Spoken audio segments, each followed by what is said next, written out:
Oh, man, was that fun last night. Dilson Herrera delivering the game-winning hit, 2 runs in the last of the night.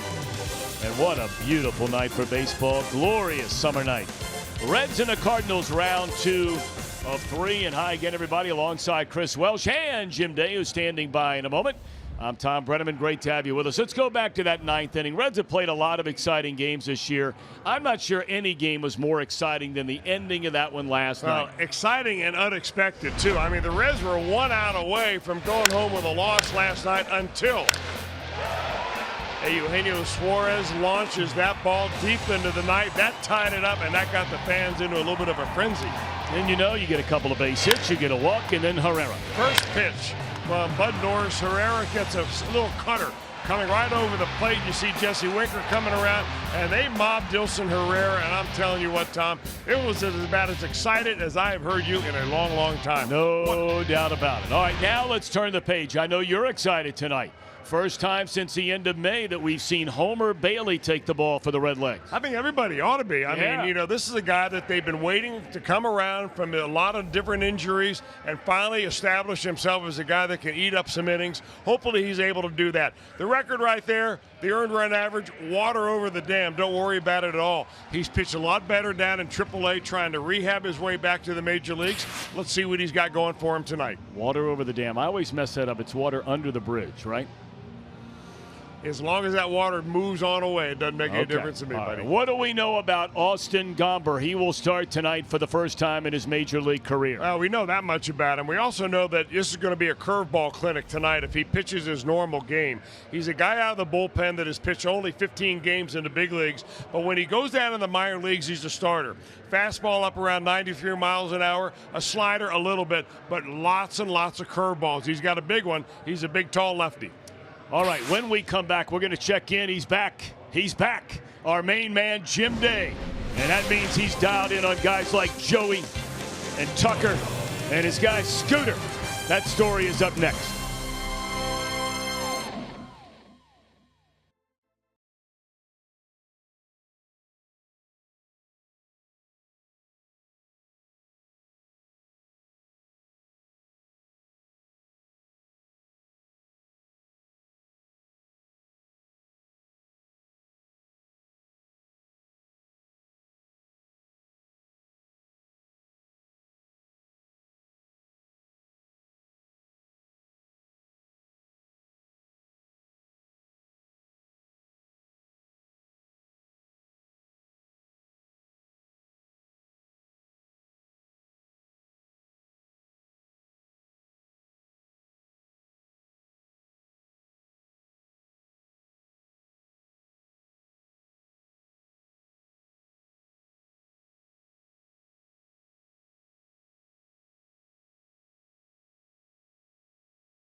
High Skyline Chili, feeling good. It's Skyline time. And by Buick. Hey, Reds fans, I'm Local 12 News meteorologist John Gum. All right, great walk-off win last night. Let's try to do it again. Cardinals and Reds coming up here at 7:10 and a nice night for baseball. We'll start out close to 80 degrees, partly to mostly cloudy skies, and then as the evening goes on, clouds begin to thin out. We're down to 73 by the final out. Enjoy the game here on Fox Sports Ohio. I'm Jim Day on the field, and Scooter Gennett, he got recognized once again here today. And you want to talk about heart and hustle? Well, that is Scooter Gennett. The Major League Baseball Players Alumni Association has named him the 2018 Reds recipient of the Hustle Award. The esteemed award honors active players who demonstrate a passion for the game of baseball and best embody the values, spirit, and traditions of the game. The Heart and Hustle Award is the only award in Major League Baseball that's voted on by former players. Here's Scooter on the honor. It's a great honor. There's a lot of guys in here that bust their butt every day and you know, give it 100%, and to be able to, you know, get recognized for that award is definitely an honor. You know, that's something that you know, I've always done. I've always felt like I should do is give 100%. Each team has a representative. They'll name the league's winner coming up in November, and Scooter Gennett got a good chance at that. He wasn't feeling good yesterday, but he's feeling better today. He's back in the starting lineup. Who else is in the starting lineup? We have the lineups and all the play-by-play action next, and indeed, he's back. Reds go after a series victory over the Cardinals next.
Produced or retransmitted in any form, and the accounts and descriptions of this game may not be disseminated without the express written consent of the Cincinnati Reds.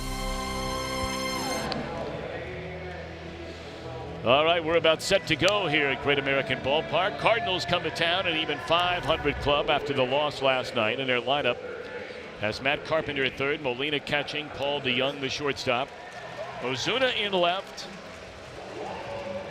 Martinez at first with Pham in center, a ladder third to Fowler, Munoz and Art at second base, and Gomber on the mound. And starting at for the Reds, his 13th start, his first in the big league since May the 28th against Arizona. It's Homer Bailey. Maybe Homer's looking at this since they're in the back end of the All-Star break as kind of a new beginning for him. Hopefully his arm is healthy, and the Reds could use the boost of their pitching rotation. A couple of pitchers that can maybe take him a little deep into the ballgame.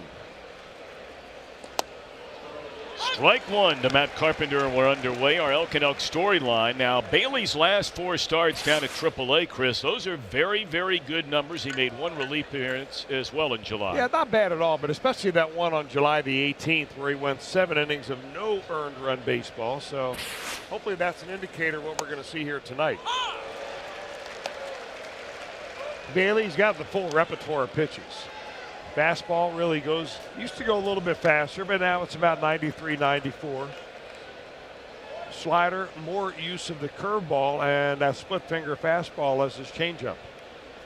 Ahead of Carpenter, the hottest hitter on the planet at 0-2, and a swing and a foul ball back out of play. We told you about the weekend Carpenter had in Chicago, running through a string of 6 consecutive games where he hit a home run, including 3 in one game along with 2 doubles. That was over the weekend at Wrigley Field.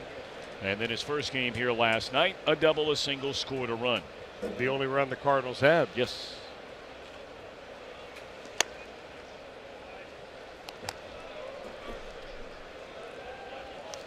Well, this big, strong Texan, Homer Bailey.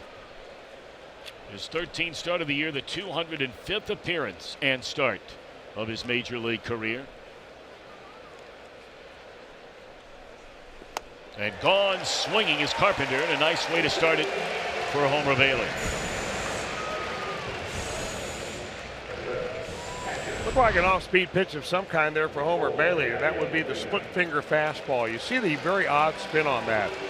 It has almost a very little spin at all, kind of like a knuckleball that has too much spin, and the ball goes straight down. Looks like a fastball coming out of his hand. That is a very important pitch, especially to left-handers, but there aren't all that many lefties in this Cardinal lineup tonight.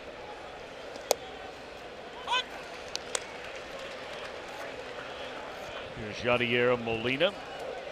Molina knocked in that lone Cardinal run in the game here last night. Had 1 hit in 4 at-bats. 282 batter, 43 knocked in for Molina. And it's 1 ball and 1 strike. Boy, if you're Daniel Ponce de Leon, you have to wonder, what in the world do I need to do to stay in the major leagues? When they activated Austin Gomber from the minor leagues before the game today, it was Ponce de Leon who was sent back to AAA Memphis. And in his major league debut, 7 no-hit shutout innings and a ticket to Memphis, Tennessee. Well, when they say this is the business, they're not kidding.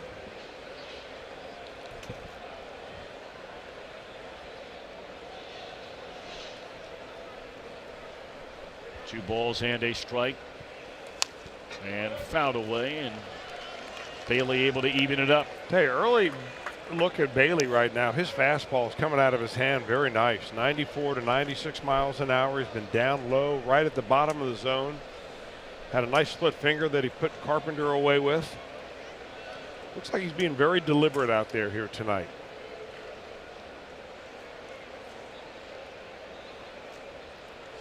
Working behind a plate tonight with Kurt Casale, and here comes a break-even pitch on Molina. Took a good rip at it, fouled it straight back. We'll do it once more.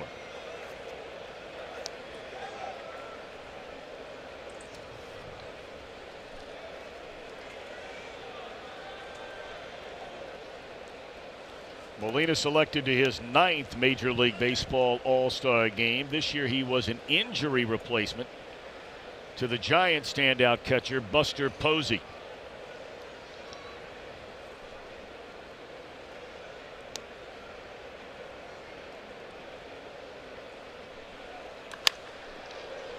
Hook foul once more. Look out down there. Hopefully everybody's okay. That was a one-hopper right into the first row. Oh boy.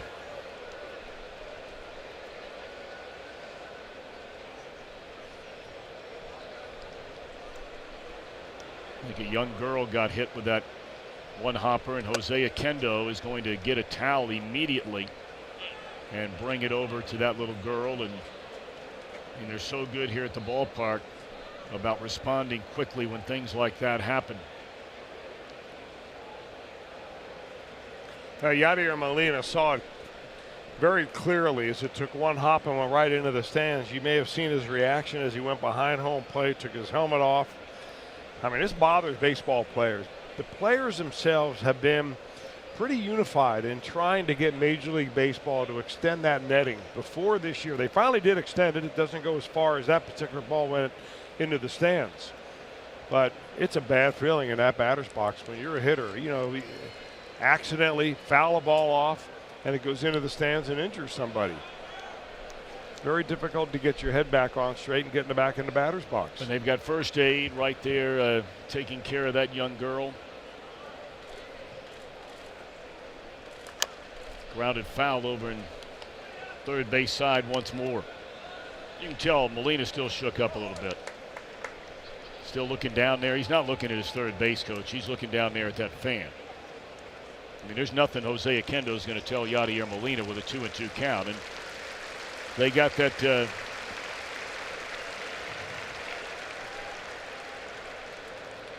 that young lady in her daddy's arms. Are going to carry her back up and have a long look, and by the grace of God, everything's going to be okay with her. And Molina's out on strikes, and I'm sure he's not thinking about striking out.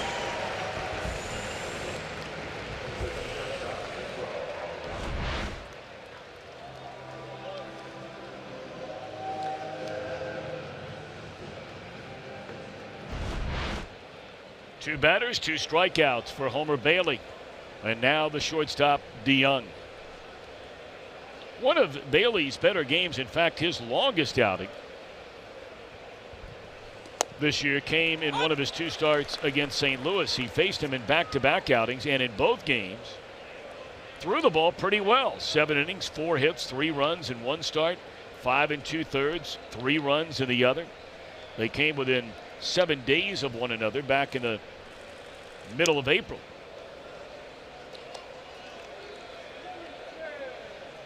And that's a number in his start, the numbers in his start, the first of those consecutive outings against St. Louis. One ball and one strike on the shortstop, DeYoung. Dribbler out in front of the plate, and that would roll foul.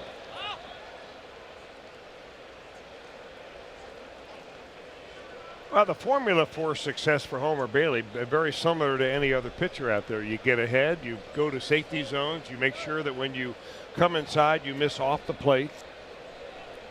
I mean, Homer knows what he needs to do. I think physically, though, his body has just not allowed him to do that. He's had so many injuries, several surgeries. The rehab process has been very long. 1-2 on DeYoung. And of course, the Reds tried to get Homer Bailey to go into the bullpen, stay in the major leagues, and he basically told them that that wasn't going to happen. That he felt more comfortable as a starter, that he could not go out of the bullpen because his warm-up process is too prolonged and deliberate. So they made room for him, and hopefully he'll be able to pitch him deep into the ball game type outings. Yeah, that was a lot of drama surrounding that whole thing. If you remember, he started a game in Arizona on the 28th of May and then was scheduled to make his next appearance out of the bullpen. But Chris pretty much told you the story. They immediately placed him on the 10-day disabled list. Been bothered by a sore right knee, you know, a week or two before that start on the 28th. But what a start for Bailey here in the opening inning. Fans Carpenter, Molina, and DeYoung. Welcome back, Homer Bailey.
First inning, let's take a look at Jim Riggleman's starting lineup. The Reds a .500 team since he took over as manager.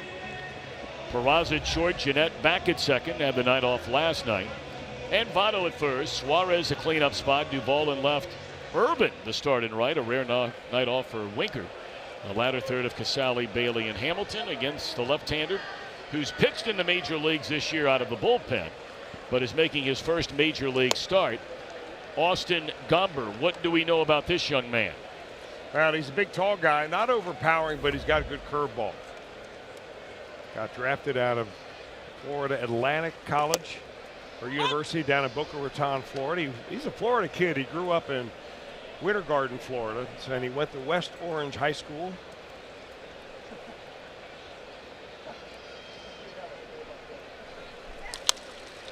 Peraza on the ground to the right of DeYoung, and one shortstop throws out the other to begin the Reds' first inning. Defensively for the Redbirds, presented by Ford. First time in the last couple of series that we've seen the same outfield. Ozuna, Pham, and Fowler. And the first time we've seen as a starter the last two series, Munoz at second base. Now, if you're a Cardinal fan, you may be thinking to yourself, gee, when was the last time the Cardinals have started a left-handed pitcher in their rotation? And you really got to go back a ways, more than a year, back to June of 2017, Marco Gonzalez. And then before that, it was Jaime Garcia, who pitched for a long time with the Cardinals, but he last started for the Redbirds in 2016. So it's been basically a right-handed rotation almost forever for the Cardinals.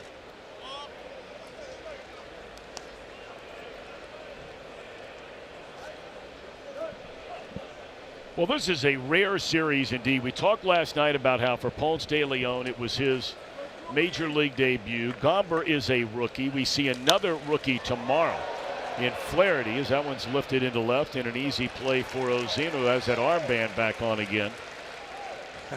But, you know, you look this week, 3 rookies starting in a series. It's the first time that has happened since 1997. But it's the first time since 1959 that it's not occurred in the month of September. So, you know, a lot of times rosters expand in September. You run a bunch of rookies out there to get a look at them. This is the first time outside of September since '59 where the Cardinals are starting 3 rookies in a series. 2-0 on Joey Votto.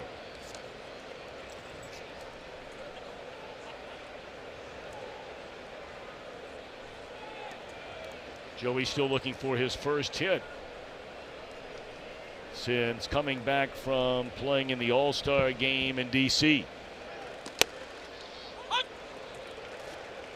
In fact, Votto is the only Reds hitter that has a base hit against Gomber. They've seen him a couple of times out of the bullpen, where he was pitching a lot out of the Cardinal bullpen in the month of June.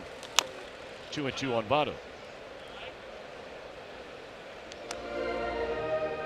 IGS bringing the energy. Votto loves hitting against everybody, so it's no surprise that, you know, you look at his on-base percentage against St. Louis, and you go all the way back, all the guys that have played against this Cardinal franchise. Only Lefty O'Doul with a higher on-base percentage against the Cardinals than Joseph Votto.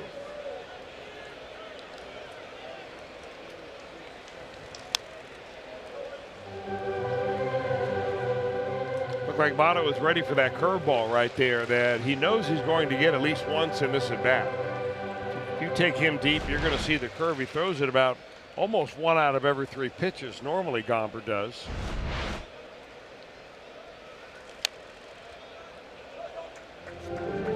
And the Cardinals have always pitched Votto inside. I mean, when they miss in off the plate.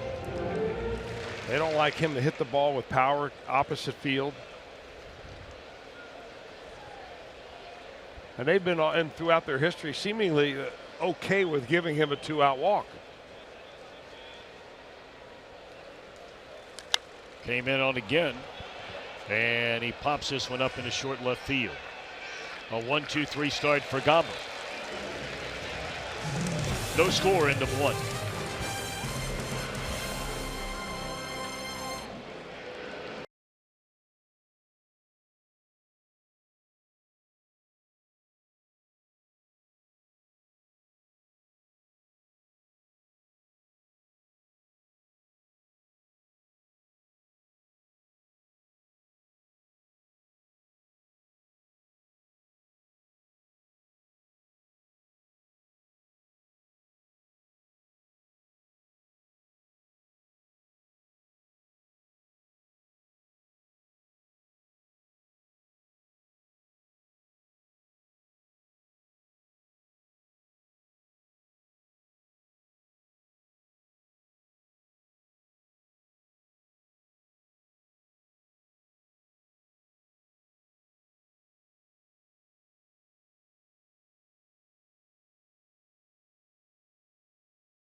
weekly stats, roster updates, RBI Baseball 18 available now. Learn more at RBIGame.com, and that's rated E for everyone. Good stuff. And real good stuff in his first start back since May the 28th in that first inning for Mr. Homer Bailey. He struck out the side. And this one is smoked into left center field off the bat of Ozuna. And this will be a 2-base hit for the St. Louis Cardinal left fielder. His second extra base hit in his last 93 plate appearances. Well, sure sounded good. Looking fastball, getting fastball. 94 nowadays is hitting speed if it floats on the inner third of the plate. And they have not seen enough of that out of Marcell Ozuna, but he gets a leadoff double here in the second inning.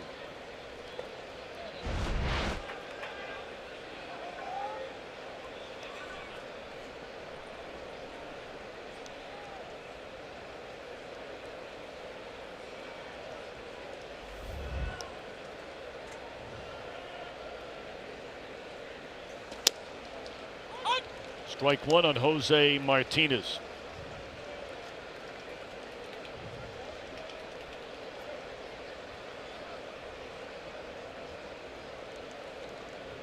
Bailey coming out of the gate, throwing strike after strike.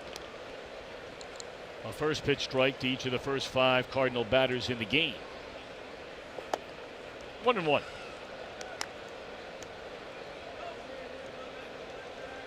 Cardinals started this road trip losing 3 of 5 over the weekend at Wrigley Field. Had to play a doubleheader on Saturday there. So 2-4 so far. And they're 3-4 under interim manager Mike Schilt. They remember the Reds were there when they let Mike Matheny go 2 weekends ago. Productive out for Martinez as he advances Ozuna down to third. We look at the Reds on defense. Presented by Ford. Hamilton flanked by Duvall and Urban. You may remember that Winker was shaken up a little bit last night. So he's sitting this one out tonight. Suarez, Peraza, Jeanette, and Votto. Jeanette did not start last night. Yeah, Winker was shaken up trying to get out of the way of a line drive base hit.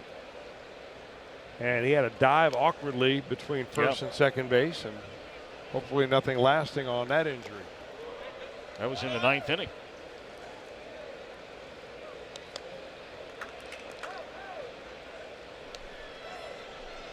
And that has been a troublesome shoulder for Winker for, you know, a long time. So that is certainly something the Reds are going to keep a very close eye on with Jesse Winker. Fastball that runs way in on Pham. I mean, you could tell when he got to second base that something was wrong with him. You know, you have that wet infield dirt and may have jammed his arm, subsequently moving up into his shoulder. And you could tell right when he got there that he was hurt. We brought it up last night, just watching him bend over at the waist.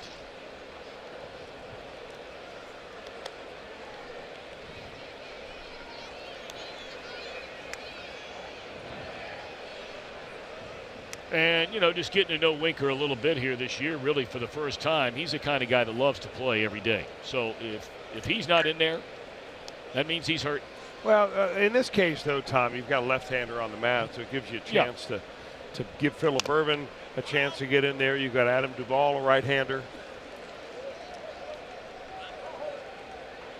Now, if it gets down later in the ball game and the situation warrants a left-handed pinch hitter off the bench and Winker's not called, then you can start drawing some conclusions that maybe his shoulder's hurting him a little bit more than we've been told. Trying to get a pop-up or a strikeout of Pham. Here is Bailey with a runner at third and 1 out in the inning. And Homer going to the plate. Straight up in the air. It's what he's looking for. And this will be Votto in foul ground, and the runner will stay put. Ooh, that's a dangerous throw there. I mean, a ball that wasn't quite a short hop, and Casale had to go out there and smother it with his chest. Well, there's no really reason to throw it right there. I mean, unless you were convinced that Marcell Ozuna was coming down the line on a sacrifice pop-up.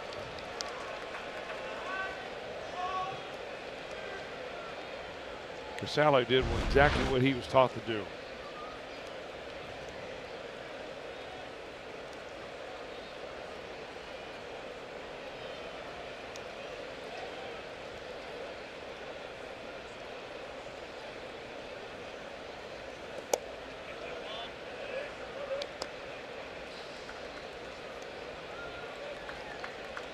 All right, so 2 away in the inning. Runner still stands at third. And the batter is Dexter Fowler. 1 ball and 1 strike. Well, Dexter Fowler has just looked overmatched in some particular bats this year. I mean, the batting average will give you an indication there, but you know, lifetime against Homer Bailey's had some success. 1 ball and 1 strike. And I guess a little bit high.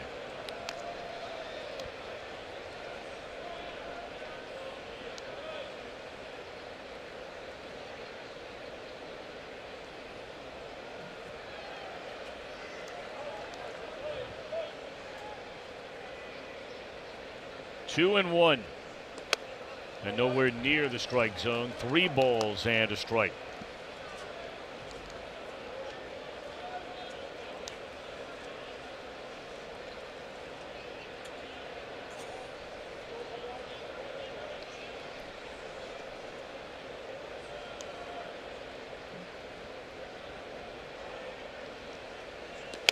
Started 2 and went around. Strike 2.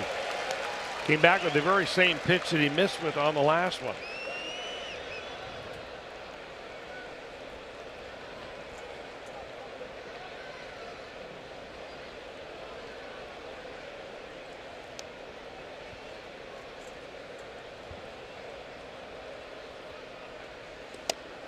Just off the inside corner. Bailey was making his way back to the dugout.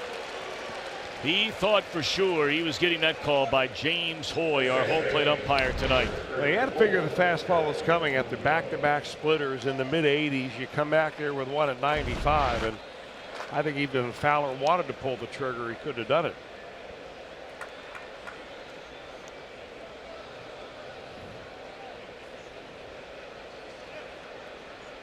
So now we get a look at Jairo Munoz. Munoz has swung the bat really, really well for this team. First time that he has ever faced Homer Bailey. Swinging a foul ball back out of play. Munoz had a 10-game hitting streak snapped here last night, and remember, that was as a pinch hitter. It was the 3rd longest streak by a National League rookie this year. And you go back to the 22nd of May, so a 2-month run. This guy has been a .324 batter. This guy can hit. And that ball stung into right, but coming in to get it is Irvin, and that will end the inning. So Bailey pitches around to lead off double. Well done. Cardinals strand 2.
versus the Cardinals, including last night the Reds down to their final out in the bottom of the ninth, and he delivers a game-tying home run. Here's Gino.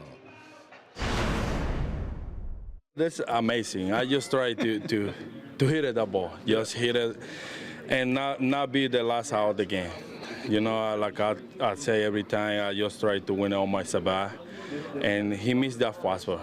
I think he tried to go outside. He missed it right there, and I put a good swing on it. My hands go quick and hit it really hard, and tied the game. That's the more important thing. And we make it amazing comeback, man. We got this game. You know, after not hitter, we won a game like that. It's amazing for us. One of the beauties of baseball, there's no clock that runs out until you get that 27th out. You never know, and the Reds proved it last night. Well, what a thrilling game indeed it was. Suarez tying the game, and then a couple of hits and a walk, and there's strike 3 on a breaking ball to Suarez. First strikeout for Gomber. He's retired the first 4 batters he's faced tonight. Interesting couple of pitch sequence right there for Gomber. The pitch before the strikeout pitch was a 89-mile-an-hour slider down and in. Then he drops his big old roundhouse Uncle Charlie. And it comes out of your hand looking like there's no way that's going to drop into the zone, right? And it comes right into the top of the strike zone, and you're rung up. First strikeout of the night.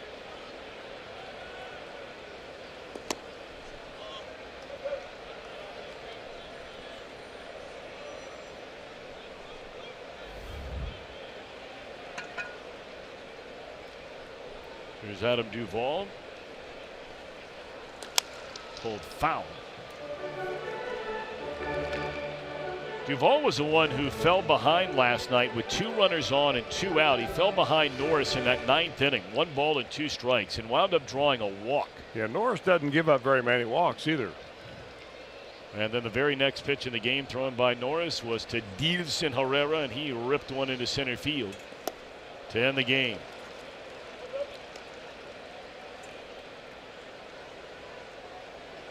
I tell you, those were some of the coolest still pictures that I've ever seen that they had on Reds.com today of Herrera jumping around with his teammates on the field after the game. You know, they kill the lights really fast after they have a walk-off, and then they have all the fireworks that go off. Ooh. As there's strike 3 on another breaking ball. That's a good one. Well, I mentioned earlier that he throws it a lot. He'll throw it almost 30% of the time, and when you got it going like he does, you're going to go to it. And the interesting thing about that, and look at the speed of his arm on that. I mean, he's not just flipping it up there. He's really pulling it through. And that's the way you sell it. And you also get a lot of rotation on the pitch. Spin rate.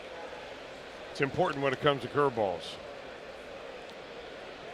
Because if it doesn't spin, it doesn't curve. Right. Spin rate. May have to dial into StatCast tonight and find out how they're measuring the spin rate of Austin Gomber. It's a good idea. I might do that right now. It's a good idea indeed.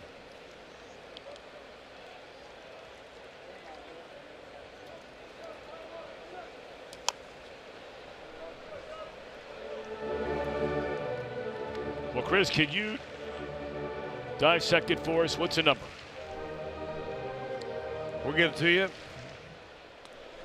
pretty soon. Okay. With an explanation. Good. I can't wait. Like to hear a little bit about it. Learn something new every day.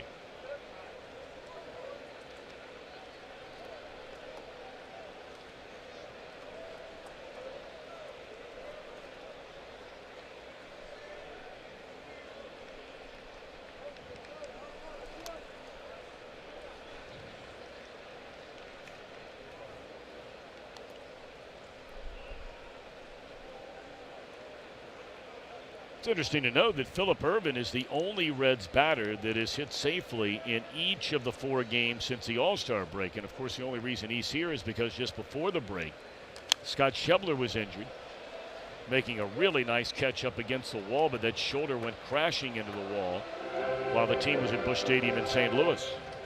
So Ervin getting some playing time here.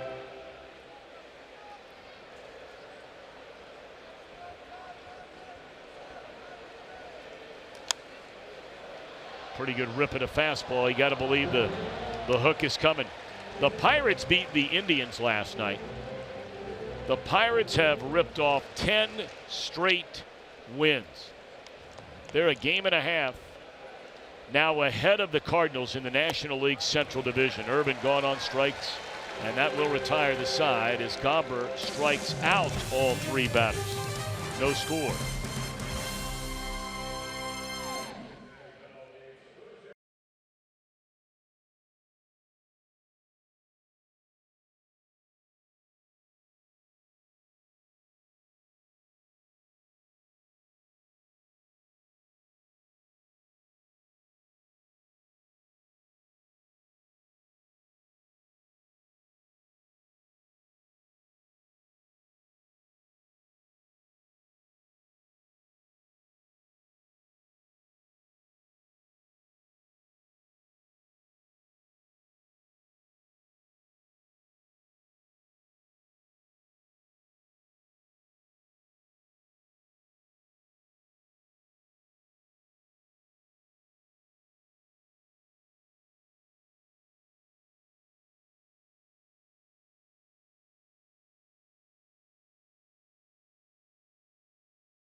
Town with the Elvis ticket package.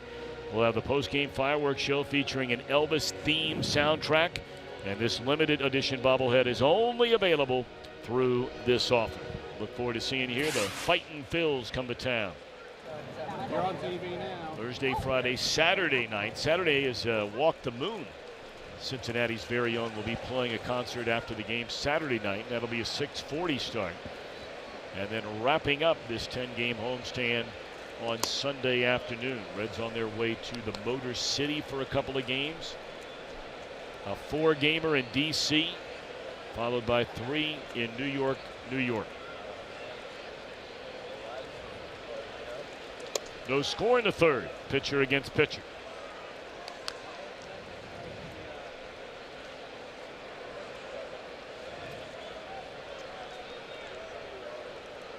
Brewers finally got a win last night, so they picked up a game on the Cubbies. Brewers 2.5 back of Chicago in the Central. Cubs were roughed up. They were mauled, in fact, last night by Arizona to open that series at Wrigley Field. And you see the Pirates, they are very much in the hunt.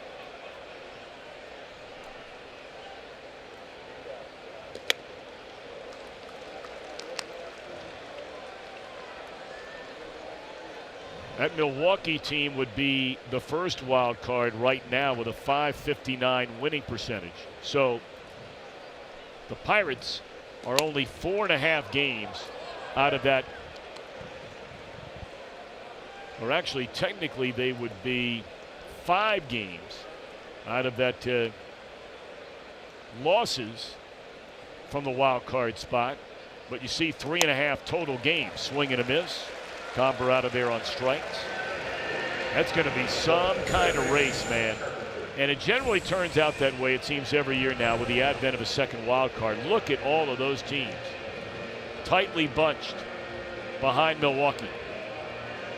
Yeah, and some teams in that list right there at the very beginning of the year had no idea that they would be where they are. I don't think the Atlanta Braves thought that they would come out and play the way they did. Pittsburgh Pirates, of course, has surprised everybody, especially the way they played just terrible baseball for about 6 weeks. Giants are hanging in there despite a number of different injuries and setbacks.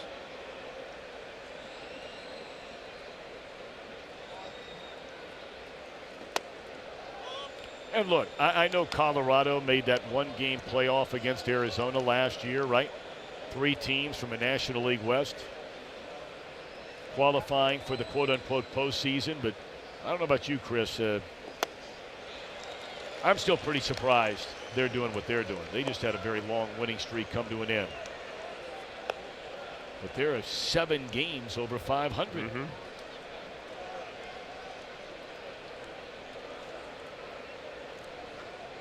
First time through the batting order, Bailey 4 strikeouts, has only allowed 1 hit. Sinking liner will be handled by Duvall. That takes care of Carpenter 2 away.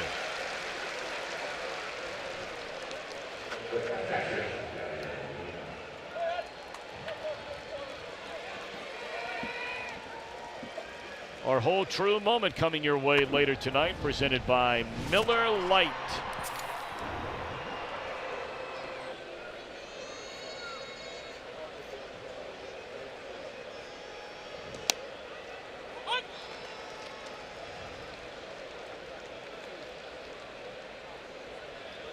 Molina struck out his first time up. And that family, by the way, has not made it back to their seats. If you weren't with us when Molina was up his first time, he hit a very sharp one-hopper that bounced into the stands and hit a young girl. And they had to take her and her family up for a further look. If we receive any word, we will certainly pass it along. I'm sure Molina would like to know about it too. I'm sure that he'll inquire. Yes. And probably already has. Probably talked to the clubhouse staff and the visiting room over there to make sure that he gets an update. A name, a phone number. 0-2 to Molina. Punched out of play. Well, you couldn't ask for a more perfect night. Temperatures the last number of days have been so cool here. 82 degrees, virtually 0 humidity. It has just been perfect since we got some of that rain out of here that was on and off the entire weekend. 0-2 pitch. Did he go? No, on the appeal.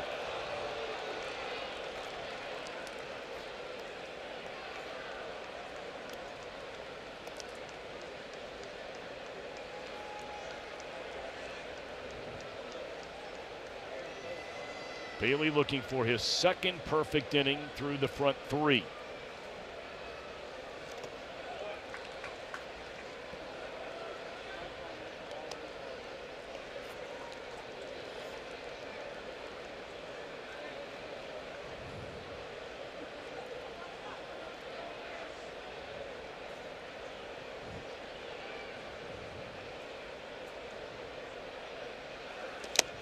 Struck him out on a high fastball at 95. 5 strikeouts in the first 3 innings for Homer Bailey.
Reds 4 for $48 ticket deal. It's a great deal. You get the 4 tickets, view level tickets, 4 Reds hats. It's presented by Reese's. For tickets, visit Reds.com. It's a good looking man's best friend sitting in the stands tonight. Yes, sir.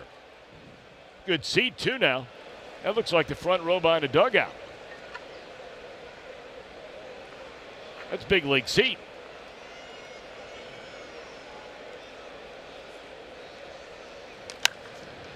Kurt Casale to lead things off for the Reds.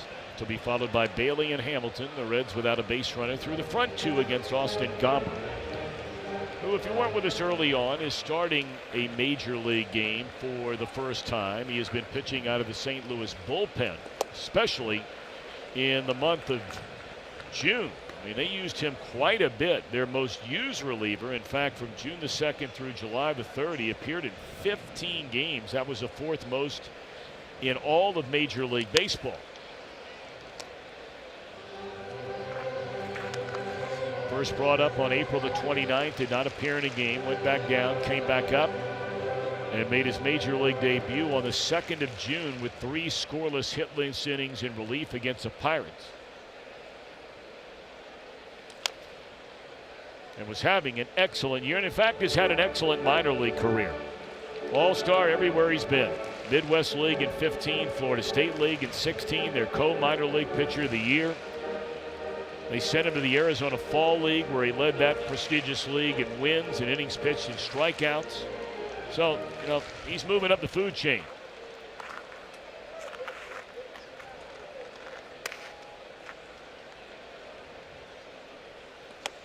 Well, he's won, as you said, Tom. In fact, in 2015, at one point during that season when he was with Peoria in the Midwest League and was an all-star, he won 13 consecutive decisions.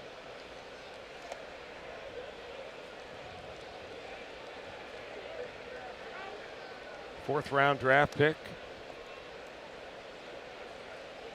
Came out of Florida Atlantic and was signed by the scout named Charlie Gonzalez, who was the same scout that signed Daniel Ponce de Leon, the Cardinal pitcher, last night. We're proud, how proud he must be right now. These guys, you know, starting in back-to-back games in the big leagues. In fact, this year in Memphis, when this left-hander Gomber took the ball, back in April on the 23rd, he tied a Redbirds franchise record with 16 strikeouts in the ball game and broke a record that was previously put up there by Lance Lynn. And some people who told me about that ball game said by far the majority of the strikeouts in that game came on that curveball. I mean, he was using it early and often.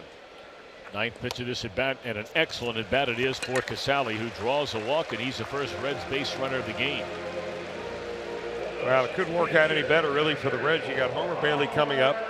The pitcher spot batting in 8th again with Billy Hamilton in center field batting 9th. So you lay a good bunt down, you get the catcher over into scoring position.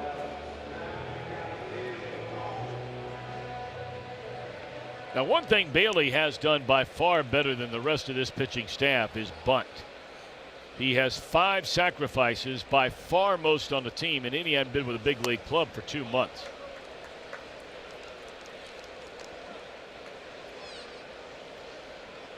You know, if I'm Gomber, I'm throwing that big old roundhouse curveball in there and say, try to bunt this one. That conventional thinking says that the hardest pitch to bunt is a high fastball across the letters. I'm not so sure I buy into that. Good eye by Bailey, pulls it away 2-0. Boy, is Carpenter coming down that line, man. Well, they know they've got the catcher running at first base, gives him an extra step to get a runner a force play at second. So Bailey now, experience at the plate. Not a great hitter, but he's been up a lot. You know, he ought to know that he shouldn't be bunting into a trap.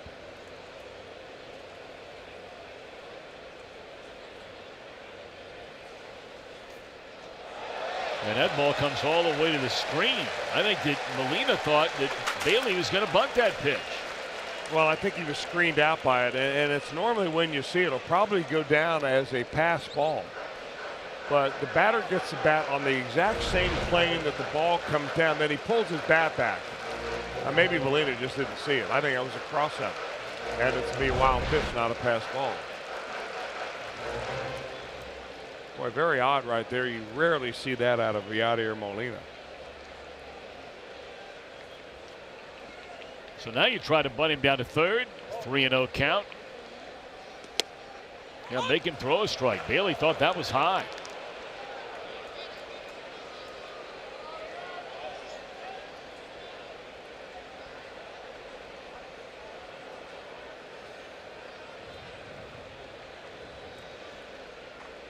All right, so they're going to try to keep the runner close at second.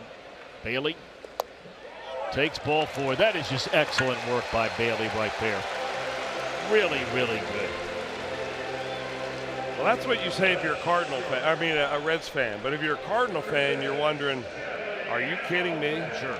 Why can't you throw a strike to the pitcher who's trying to give you an out?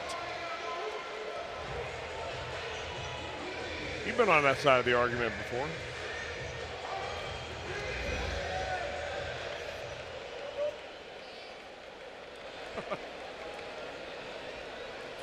You might be onto something there. A couple of walks now have gotten it going. Oh, yeah. And now Hamilton. I mean, you know, the Cardinals thinking maybe he's bunting. I mean, the first baseman, Martinez. I don't know if a player can just pull the bat away, a position player, do that butcher boy, but if Hamilton could do it, he would smack it right by Martinez and run for hours. Breaking ball high. Look where Martinez is. You know, I watched Billy Hamilton one time, Tom, come out early for batting practice, and he was in the depths of a slump. Now, you're going to get a visit by the pitching coach, Mike Maddox. And really, during this batting practice session with Billy Hamilton, all he did was the slug bunt or the butcher boy, where you fake a bunt, you pull the bat back, and you swing. And he did it over and over and over again, and it resulted in line drive after line drive after line drive. Now, it was batting practice. Batting practice pitchers probably throwing 60 miles an hour. You know what's coming. It's coming right down the middle. But I would imagine that's in his toolbox.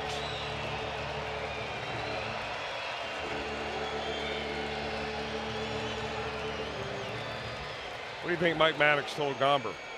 Hey, you see that little white thing over there about 60 feet away?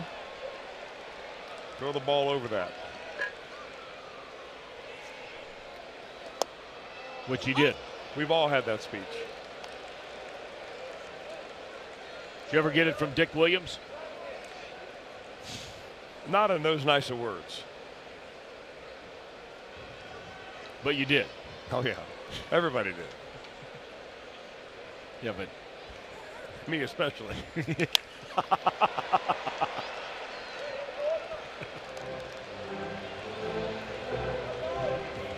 Well, for those that don't know, I mean, look, we've talked about it through the years, but Chris was very, very close with his one-time manager, Dick Williams. That really tickles.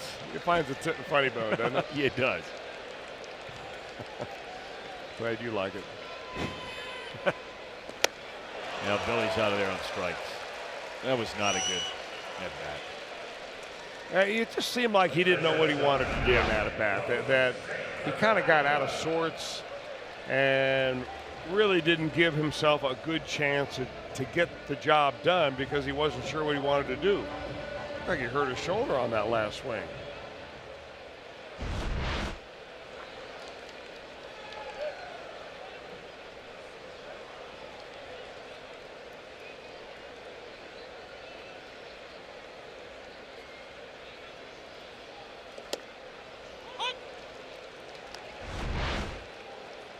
Hamilton walking clearly in some pain and walking right back up into that tunnel. That doesn't mean he's coming out of the game, but we'll certainly keep an eye out for that.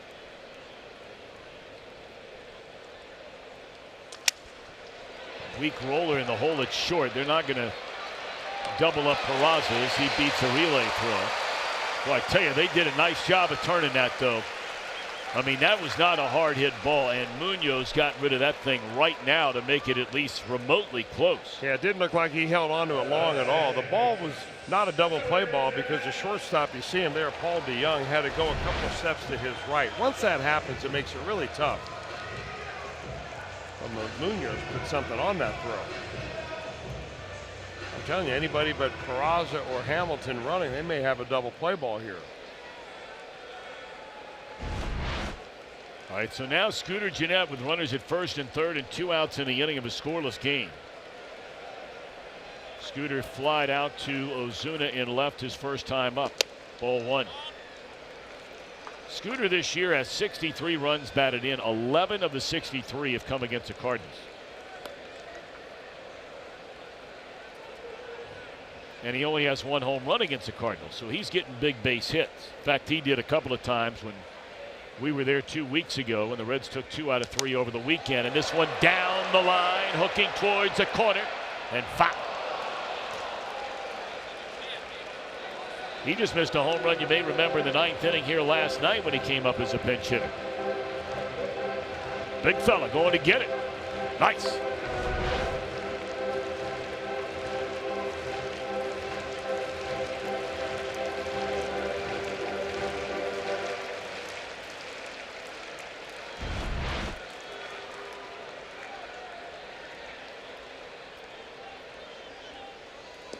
Fastball on the outside corner. Boy, that was a good pitch. I'm not sure Gennett agreed with the call, but that just dotting the outside corner. Gennett has been unbelievable with 2 outs and runners in scoring position. We've talked about it frequently. Nearly a .330 batter. And now they have Peraza in a rundown. And he's going to get back, and here comes the throw to the plate. Why would Casale even try it? Where was Peraza going? But he was at least going to get back. Well, scratch your head while we step away.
Reds country out there for supporting last night's Community Fund Telethon. I can give you updated totals. We are right now at $155,000 raised, and we're still going because we've added some MVP packages and some premier packages. And if you go to reds.com/telethon, you can still get involved. And there you see what you're going to get with a $100 donation and a $200 donation. And those are going to be going on for several days. And again, $155,000 through pledges. That is a record that we keep increasing each year. And a great job by all, Charlie Frank and his staff, the Reds, and all of the Reds Fox Sports Ohio employees as well. It was a group effort. and we thank you. Yeah, and stay tuned. Stay tuned. There's more to come. I like the way you say it. You say it better than I do.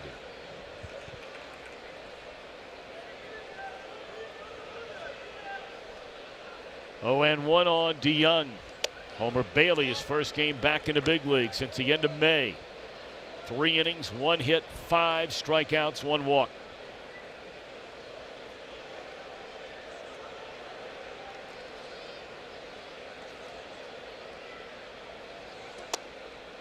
All right, breaking ball didn't miss by much. DeYoung struck out his first time up. He'll be followed by Ozuna, who has the only Cardinal hit. That was a double to left center in the second. And then it will be Martinez.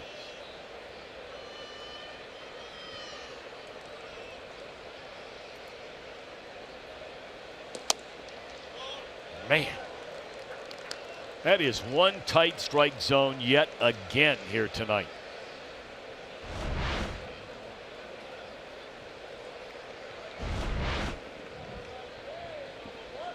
But it was a ball. That ball killed in the center field. And Hamilton can't get it. Off the glove. That had a lot of top spin on it. And DeYoung is going to stop at second base. That almost looked like a forehand lob with all that top spin. And that's a double. That ball was just hit right on the button, Tom. I don't know if it was spinning with top spin as much as it may have been even knuckling out there. We'll see it coming off the bat right here. And when they come right at you and knuckle like that, sometimes they move to the right, sometimes they go to the left. That one just turned Billy all around. That may have hit him in the wrist. I think it did. I think he's hurting out there. So he's hurt his shoulder and his wrist.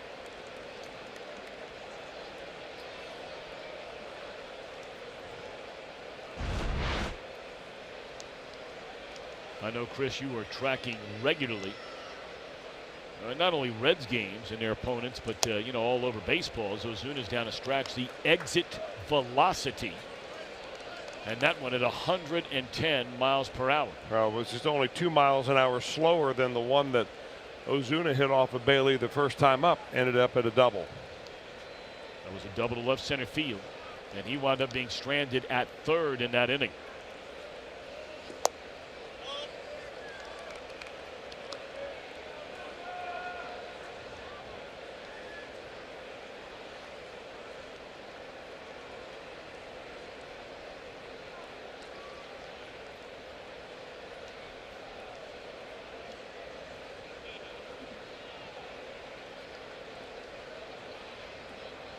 One and one on Marcell Ozuna.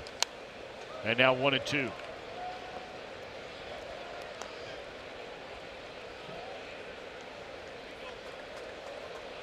StatCast powered by AWS spray chart for this Cardinal left fielder. Likes to pull the ball.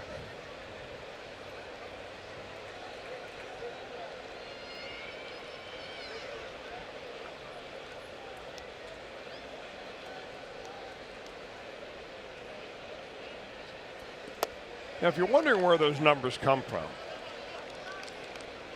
they come from the last 100 balls that have been put into play that are within 200 feet of home plate. So they basically eliminate most fly balls. So this is why it's important for infielders to pay attention to this chart. 2-2 to count on Ozuna. Runner at second with none out. Scoreless game in the fourth. And that is a foul ball, not by much.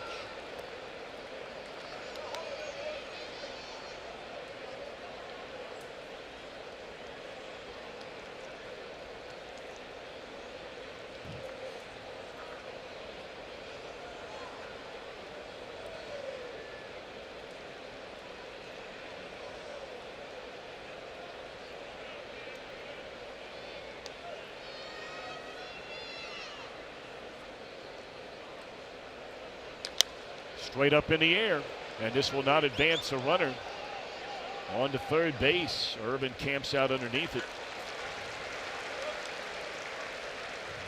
You know, you and I were watching fairly early today. Jim Riggleman, since becoming manager, you know, has had his guys out working at different times. Yesterday the infielders were out, the outfielders were out today, and You know, one guy we were watching a little bit run around out there and kind of caught our eyes, Brandon Dixon. Mm-hmm. You know, they tell you, you see guys that are built like him, and he is a big, strong young man, but a very fluid athlete. Swinging a foul ball out of play. I mean, we've seen him play in the infield. He's looked very good, even in the middle infield positions.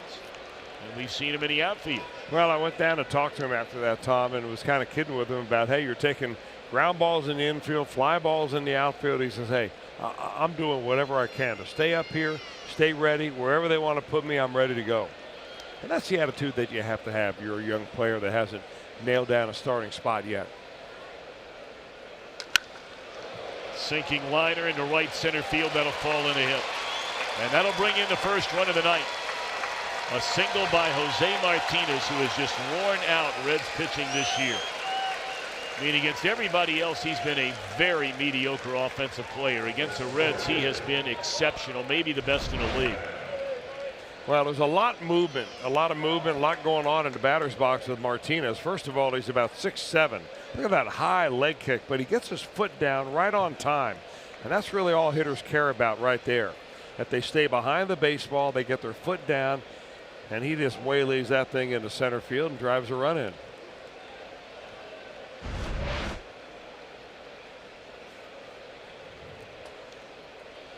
So now Tommy Pham, the batter. 3 hits in a game for the Cardinals, 2 in this inning, producing the game's first run. Pham fouled out. That was a big out for Bailey back in the second inning after a double by Ozuna, ground out and moved into third, and he got Pham to pop up to Joey Votto.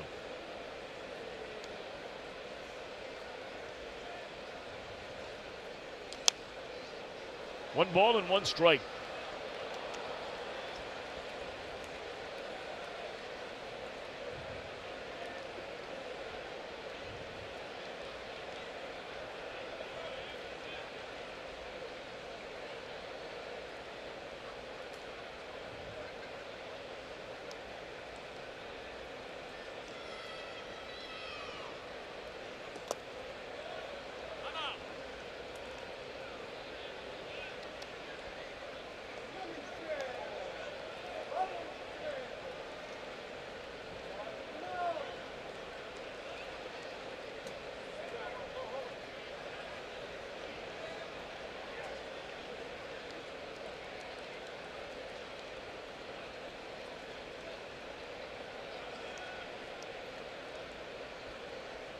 Two balls and a strike.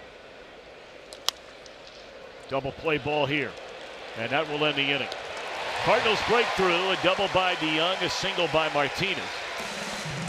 Middle of the fourth, and the Cardinals take a 1-0 lead.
Finale Perhaps you've seen the Budweiser commercial that features the phrase dilly dilly.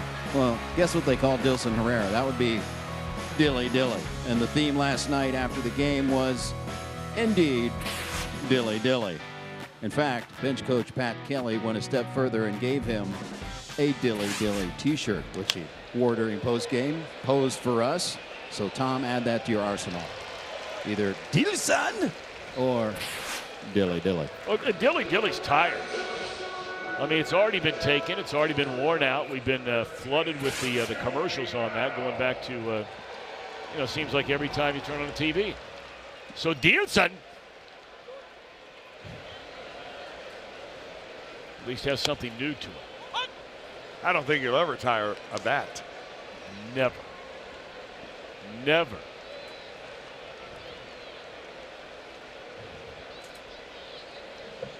Although my son told me this morning, Luke, the first thing he said to me early this morning, I was driving into basketball practice. He said, Dad, that was a really tired call last night. I said, really? You didn't like it? He said, no, not at all. And then Dad at least got some redemption. When he walked in the gym, one of the 10th graders said, Mr. Brennan, God, fired up last night over Dilson. I looked at my son and said, take that. Come on. Well, you get some instant feedback at home, don't you? Oh, man. From him. That's for sure. I'm just told what a jerk I am by the two girls in the house. Dilson! Dilson! Dilson! Dilson! The game-winning hit! I mean, come on. Look, you be the judge. If you at home think it's tired, that's cool. No problem. I like it, partner. Well, I appreciate it. I do. I mean, look, I'm not looking for I was so excited last night when he got that base hit. So excited. Talked to him a little bit about that hit today, and he said, I was just looking for something to hit right there. He threw me a cutter, which is his go-to pitch, Bud Norris that is, and just kind of got it in the zone where he could put the fat part of the bat on it.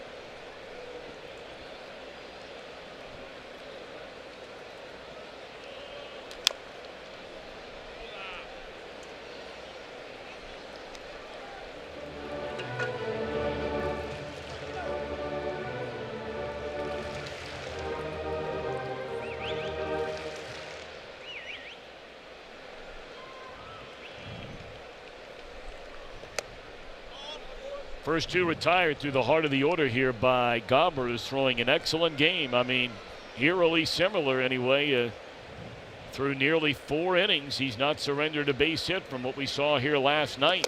Swing and a miss on that breaking ball, and he goes right through the Reds' 3 All-Stars with not even a bang. 6 strikeouts through the front 4 for Austin Gomber.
Wednesdays by your local Ford dealer. Ford, go further. and by Cincinnati Children's, now ranked number 2 in the nation by U.S. News and World Report.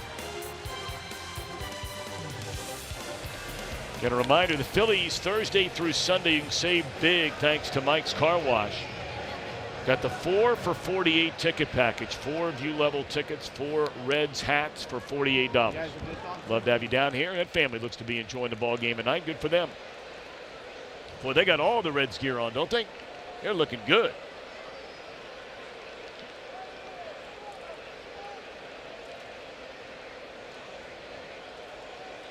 Homer Bailey to face the latter third. He could use a quick inning. I mean, you don't get really worked up much about Bailey when it comes to pitch count and things like that. He's always proven that he'll take the ball, and when he's healthy, he will not give him a single thought in regard to pitch count. But he could use an easy inning. Well, he is up over 70 here as we begin the 5th. You know, you usually get an easy inning when you're down at the bottom third of the order. I mean, we had some conversations recently with a couple of people in the front office with the Reds, and we were talking about Johnny Cueto. And when Johnny Cueto became Johnny Cueto, you know, as far as being an efficient, dominating pitcher, part of that was figuring out how to work through the bottom 3 spots in the lineup with as little effort as possible. Don't let these guys in number 7, 8, and 9 hole start making you throw 6 or 7 or 8 pitches per at bat.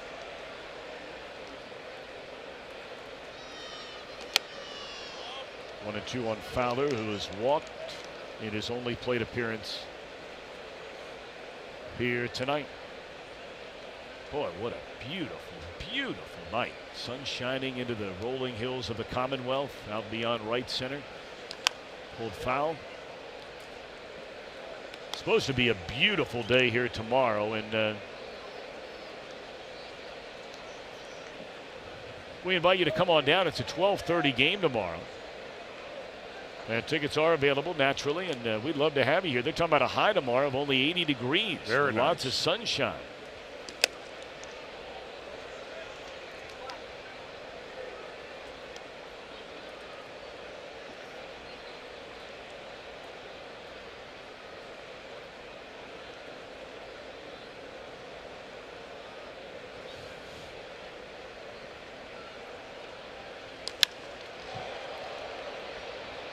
Fly ball to short left.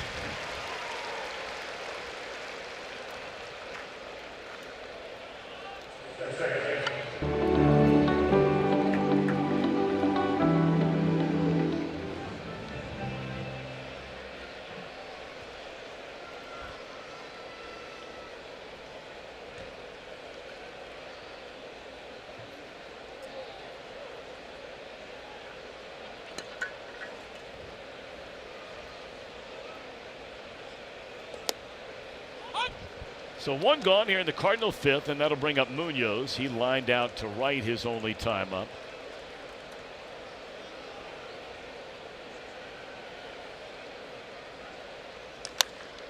And hits this ball hard into right field. Irvin drifting near the line. That's a nice play by Phillip in the corner. Okay, Munoz has hit the ball much like Brandon Dixon did here last night. Hit the ball very hard twice and nothing to show for it. Really good play for Phillip Irvin. Part of that play to make it look easy is to keep your cool out there. Don't get nervous about running into the wall or running out of territory as you head towards that foul line. Nicely done.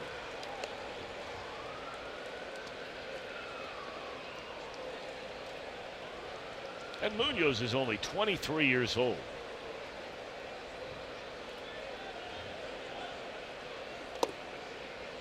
He came over in that Stephen Piscotty trade. He's had some really, really good minor league seasons. Be interested to see how his future plays out with the Cardinals.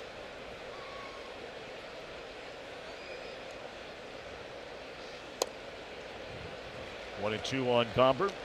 Bailey fishing for what would be his 3rd perfect inning.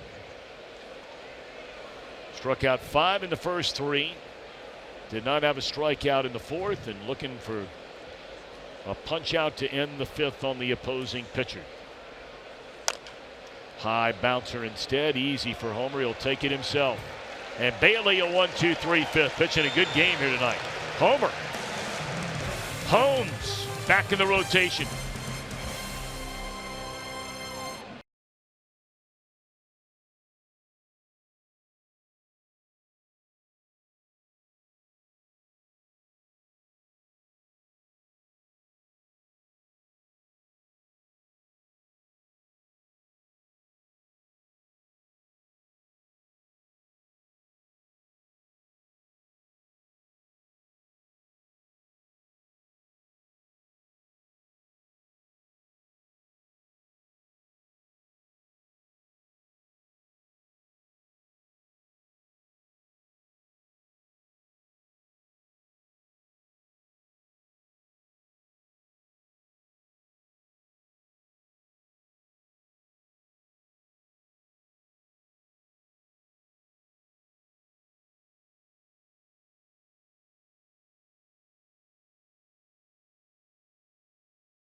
Johnny Lee Bench.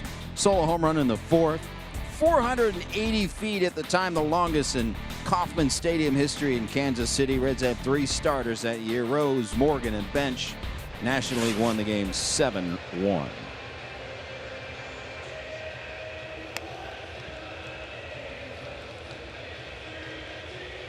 Ron Santo there greeting him at the plate after he hit that home run. The late, great Ron Santo. Oh, yes.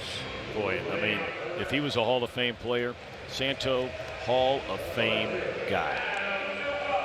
Number 5, of course, retired here. Reds Hall of Famer.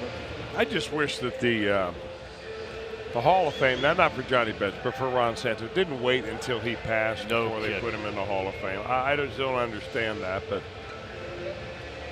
what a guy. I mean, you don't even get me started. You know, I was watching, though, I was watching a very interesting piece. It was being discussed today. Brian Kenny from the MLB Network. I mean, you know, really, really sharp guy. I mean, he knows what's going on in baseball. You may not agree with all of his theories and the sabermetrics, but he's a very smart guy, and he's well-read, and he knows what he's talking about. And he had a panel of Joe McGrain and Dave Valley and another gentleman I did not know, and talking about all of the players from the decade of really the late 70s through the entire decade of the 1980s, of guys that are not in baseball's Hall of Fame. And some of the names you look on there and you're just like, you got to be kidding me. And it took them that long.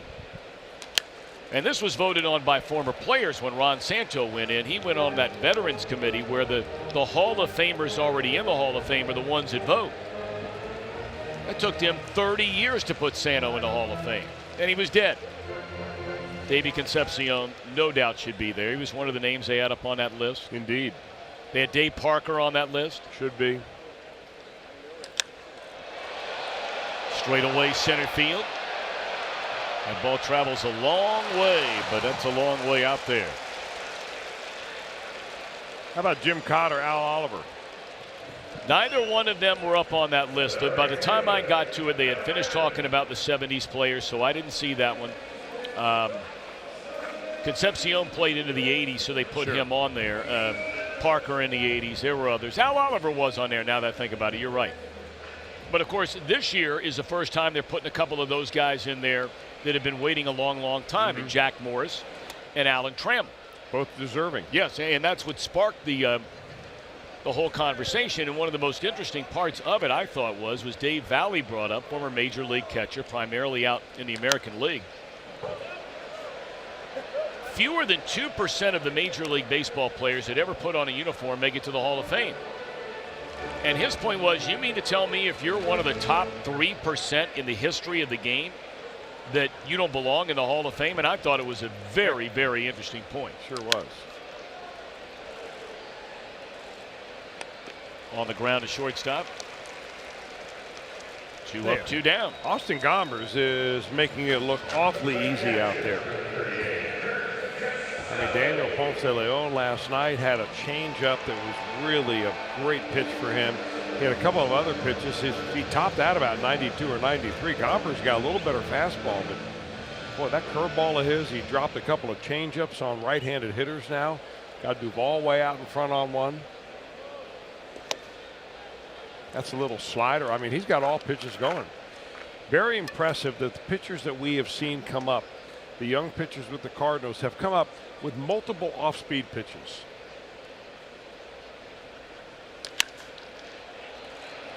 On the ground is short, and man, oh man, a 9-pitch inning.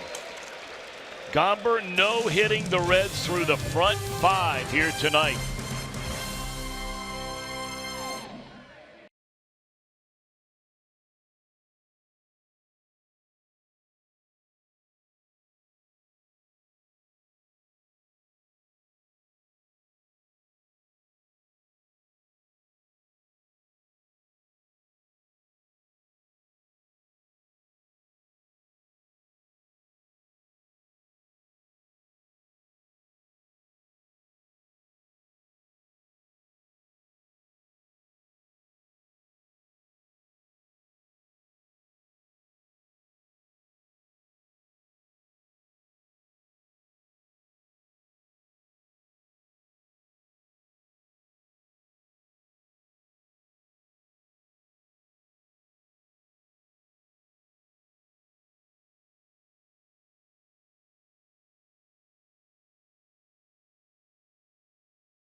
Homer Bailey, his first game back. Chris, your impression? It looks very good, Tom. He came off a nice outing down in AAA where he went 7 innings of 0 earned run baseball. And he's got his fastball up at the top of the zone, bottom of the zone. Is that split finger pitch that he uses as his off speed has really worked well. Looks good. I mean, right now he's down 1-0, so you're keeping your ball club right in the game.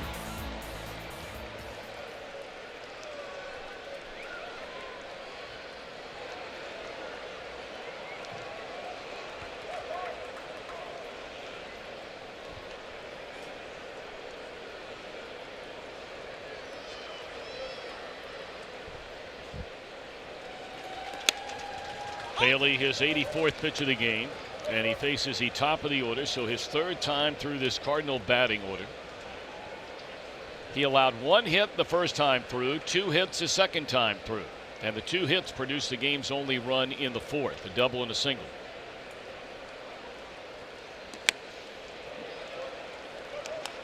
Carpenter is struck out swinging and lined out to Duvall in left field.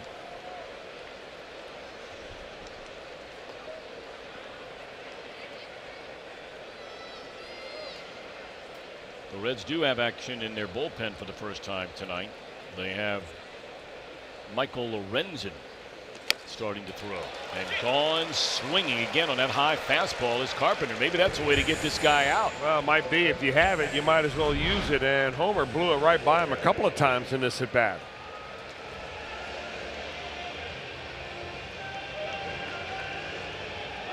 I mean, Homer maybe trying to make a statement there to Jim Riggleman in case he looked over his shoulder and he saw the bullpen heating up. He said, hey, you don't need that bullpen with me out there. Although Bailey is due to lead off next inning, or at the bottom of the inning.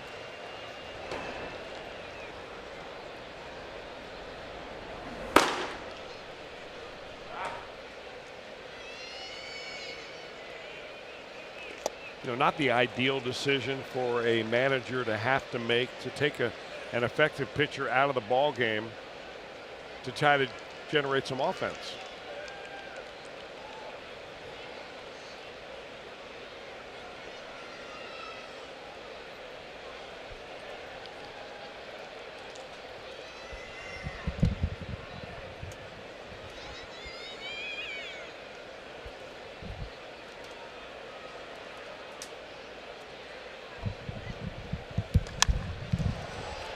There's a base hit into right field off the bat of Yadier Molina, his first hit after striking out twice tonight. Boy, is that a classic hit from Molina. I mean, I believe that he could probably do that with his eyes closed. Takes a little breaking ball going away from him, finds that hole between first and second.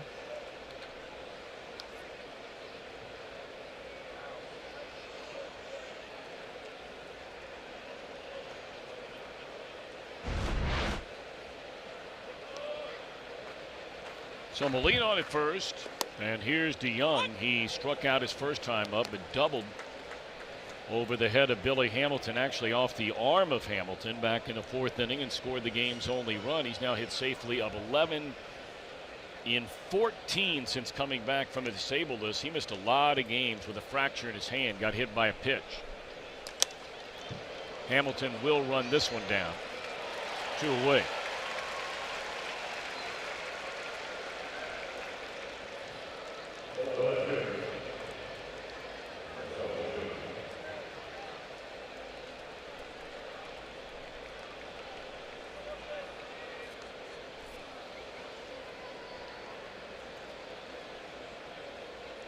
Ozuna not only with that lime green neon armband that we saw him wearing at least for a couple of days in St. Louis, and he took it off when the new manager took over. But now he has the that same color painted onto his spikes. And you know, we were talking in St. Louis that color might be mixed in or considered part of their, you know, uniform color, the color of the bat, but this one looks even more neon to me, and I don't know how you're able to pull this off with the uniform code. But that's somebody else's problem. I think it does closer to match one of the concessionaire's t-shirts. You're right. We'll get a shot at one of those and we'll show you exactly what I'm talking about. Now remember that color. And then Marcell Ozuna's spikes. And his sleeve.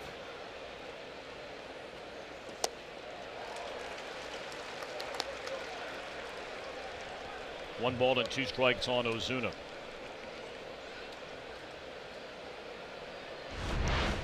Good location, good spin right there, right on the black. Well, Bailey's spot is due to lead off the bottom of the 6th inning. It is just a 1-0 game. Here's a 1-2. And now the count even. And one thing that Bailey looks like he's done here in this ball game that he did not do earlier in the year is he's ditched that curveball and picked up the slider. I mean, he's had both pitches. Some nights you have one, some nights you have the other, but tonight he has certainly favored the slider. Coming around 90 to 91 miles an hour, and there goes Molina. And that's a swing and a miss, and there goes Ozuna. 7 punch-outs in 6 innings of 1-run ball for Homer Bailey tonight. A job well done.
Clock or Clocky.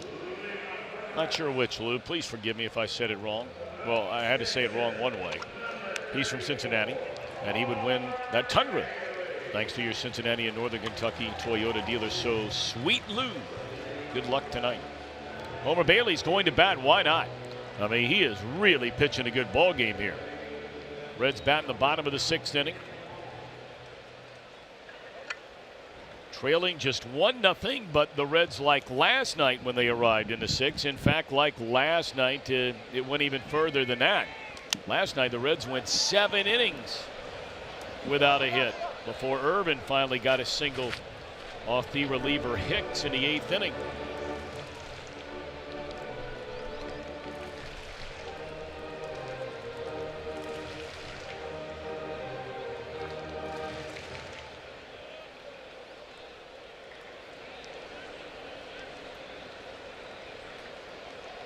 We understand that tonight is the first time in the history of the Cardinals franchise, if you can believe this, the 2 pitchers making their major league debut as a starter.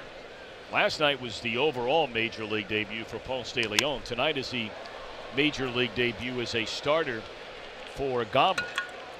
He retires Bailey to start the bottom of the 6th inning, but it's the first time ever they've had pitchers that have thrown 5 or more no-hit innings in back-to-back starts.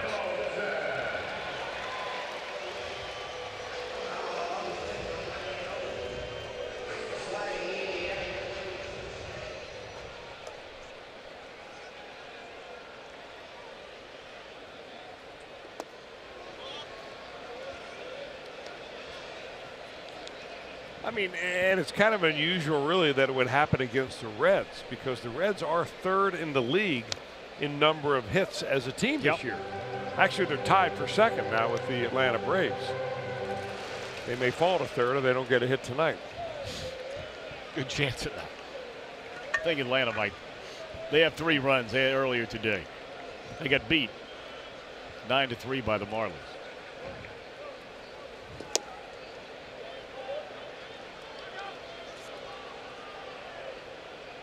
Nationals and the Brewers getting after it tonight. Nationals a game under 500. Tapper down to 3rd. And the first 2 retired by Gomber here in the last of the 6th inning. The Reds still without a hit. Boy, did you see Matt Carpenter throw that ball to first base? I mean, that's the one thing that has plagued the Cardinals here this year is their defense. And Carpenter, I mean, it's no secret that he's battling a bad shoulder right now. But, I mean, he's just trying to, like, kind of goose that thing over there. So if you're Billy Hamilton, you're thinking, man, I mean, if he can throw me out by a step and a half on a 2-hopper to me, maybe I can beat out a bunt.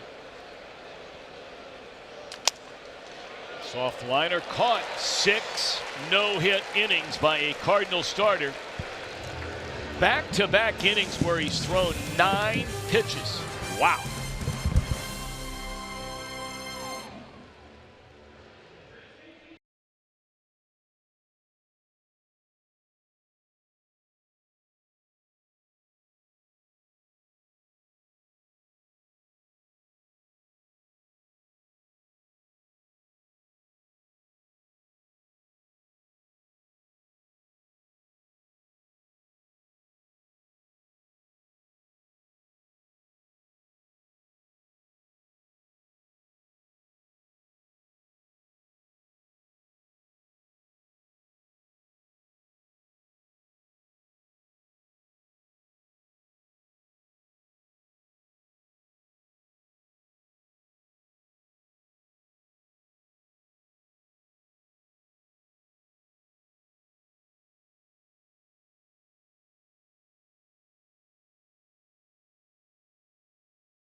Game.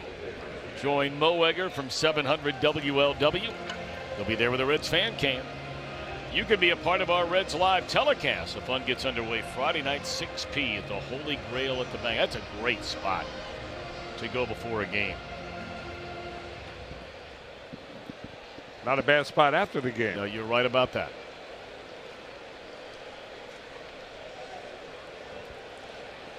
All right, Homer Bailey climbs the hill to start this 7th inning, trailing 1-0. 1 run, 4 hits for St. Louis against Bailey.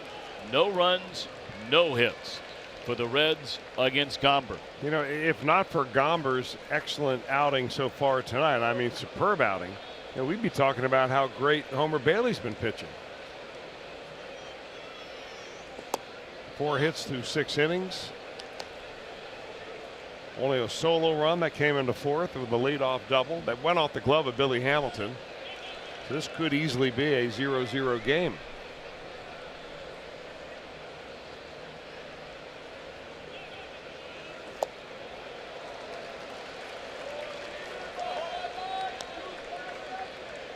And it was Martinez that drove that run in. This will be the 100th pitch of the night for Bailey. Yeah, Martinez hit a sinking liner, fading liner into right center field to drive in to Young in that 4th inning. The lone run from either team tonight. Hard hit ball, took a high hop, a nice hop for Scooter. 1 out. And now a quick message from Miami Valley Gaming. Get ready to get lucky.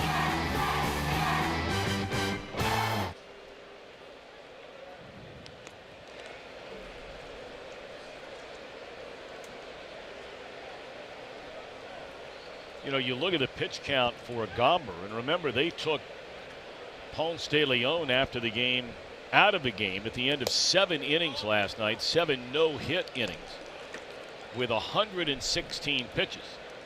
Gomber through 6 innings tonight has thrown a whopping 79. He's had 2 innings in this game that he got through on 9 pitches.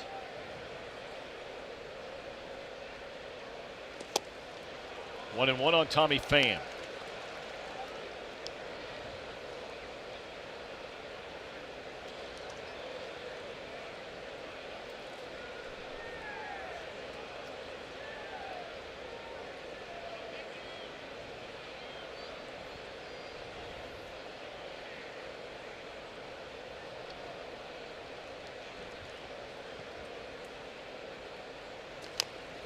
Swinging a foul ball. The question does become, though, Chris, you know, Gomber through the entire month of June was working as a reliever.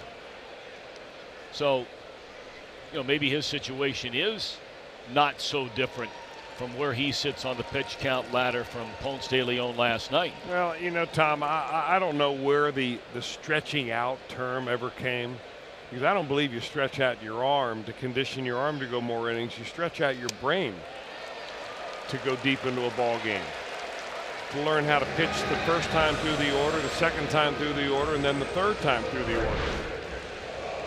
Homer Bailey, meanwhile, has just picked up his 8th strikeout of the night. You know, it should be noted that after he pitched out of the bullpen for that entire month of June and a couple of days in July, they did send him back down to the minor leagues to go back into the rotation and start building up again.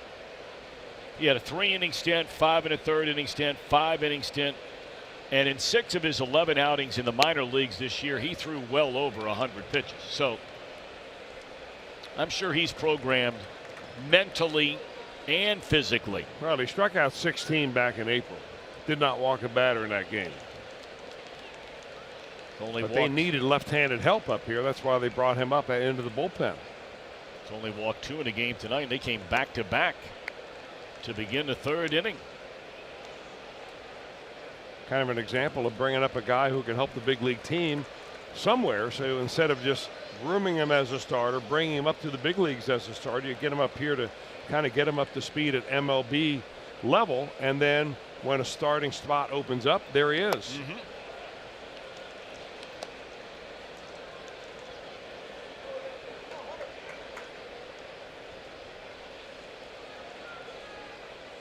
Good ratio there for Homer Bailey, balls to strikes. Yeah, barely better than 2-1.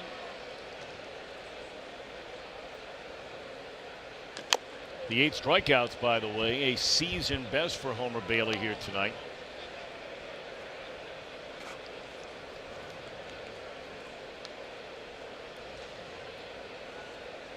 What an excellent return to the rotation. 1 out away from 7 innings of 1-run baseball for Homer Bailey. Big deep breath. He's fallen behind 3-1 on Dexter Fowler. And he walked it. And Bailey is hot. You can understand why. I mean, Fowler, he's walked this guy twice and he's batting .107.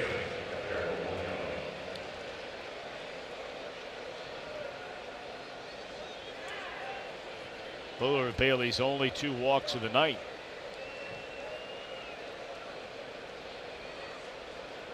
Looks like Jim Riggleman's going to stay with Bailey with 2 outs, facing Munoz, who's hit the ball very hard twice to right.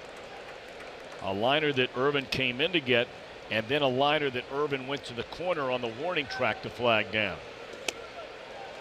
And the Cardinals have already moved a pinch hitter into the on-deck circle. So maybe all that time in the bullpen, they're not going to stretch a pitcher out. Well, I can tell you one thing, and I don't know much, and there are people that have forgotten more about baseball than I'll ever know, but it might not be a 100% bet, but the odds would have to be extraordinary that you would see back-to-back Major League Baseball games, and I'm not even talking about the same series, but in this case it makes the odds even longer, where a starting pitcher one game goes 7, no hits, is taken out of the game, and the next night the same team as a starting pitcher goes 6 innings, no hit, and take out of the game. First pitcher got sent to the minor leagues. That's right. Nobody covering. Oh, that didn't look good. That didn't look good at all.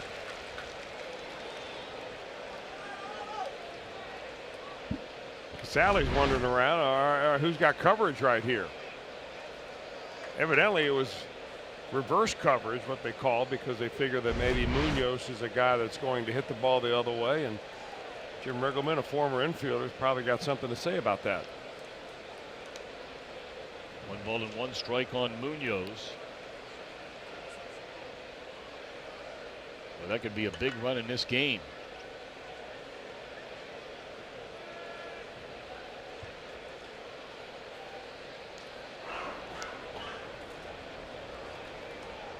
Rocket, the left-hander, is ready. So too is right-hander Lorenzen.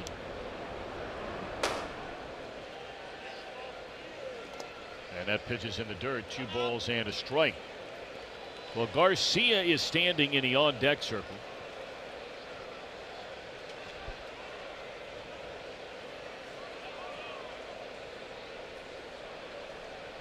Garcia is a left-handed batter.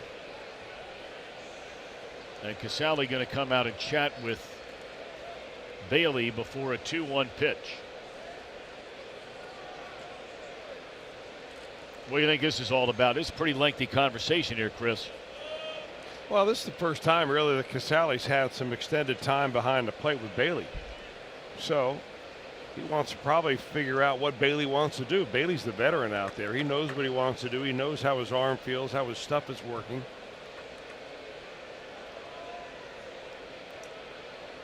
Munoz has, even though he's flown out twice to right field, he's looked good at the plate. Yes. He's hit the ball very hard twice. Dangerous looking hitter. Sure is. Here's a 2-1 coming. And he had a good rip at that fastball. See, I mean, I said it earlier. This guy's a guy to keep an eye on here. This guy looks like a dangerous hitter to me. What'd you say? He's 22 or 23? Just turned 23. Yeah. I mean, this guy, I don't know why. I mean, maybe he'll never get another major league hit. I have no idea. But there's just something about watching him that he looks like he pretty confident hitter up there.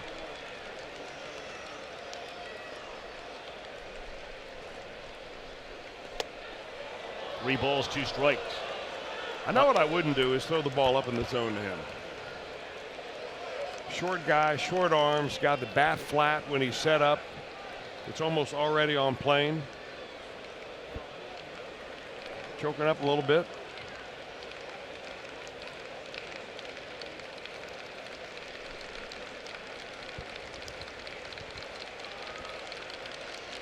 Three balls and 2 strikes.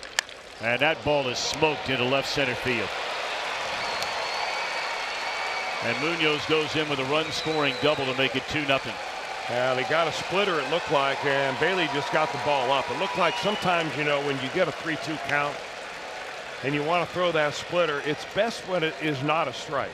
It may look like a strike for a moment, but it's got to be down below the knees by the time it gets to the plate. And that ball was just about belt high.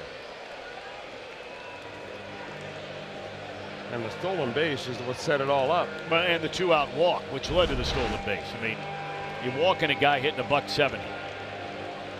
But overall, at the end of the day, as Bailey walks back to the dugout, he can hold his head high. Yeah. He threw the ball really, really well tonight and gets a nice round of applause from the Cincinnati crowd. Our Skyline Chili called to the bullpen.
Trailing 2-0, giving up a 2-out walk, a stolen base, and then a double to make it 2-0 St. Louis. But as we mentioned, he really pitched a good game here tonight. All right, now it's up to Lorenzen.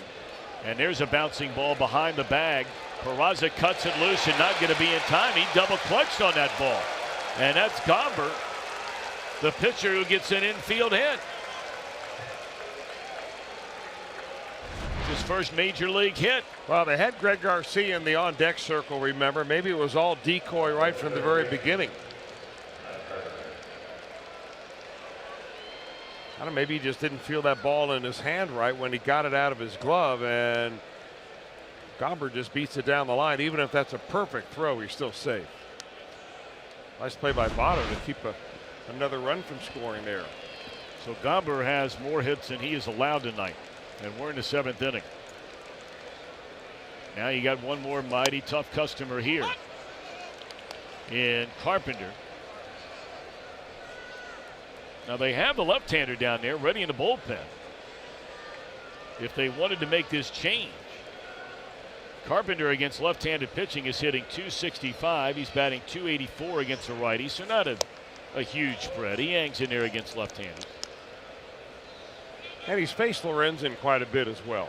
3 for 11 lifetime.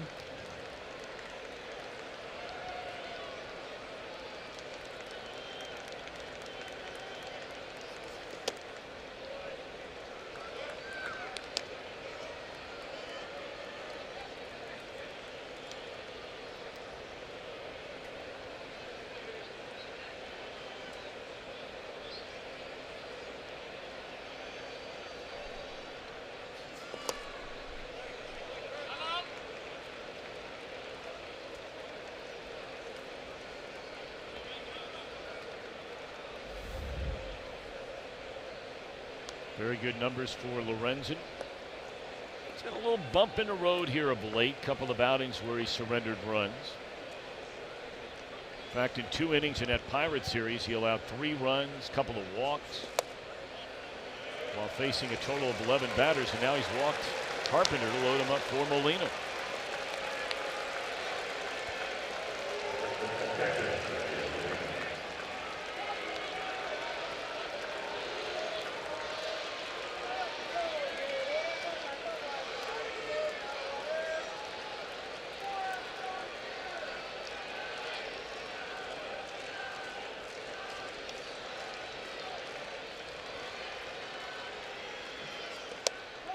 In there, a strike on Molina, who in the game is 1 of 3, struck out in the first, struck out in the third.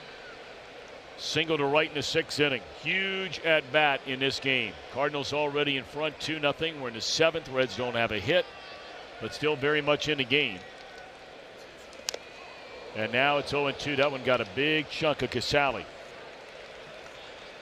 And the umpire's going to walk that ball all the way out to Lorenzen and give Kurt a chance to regroup.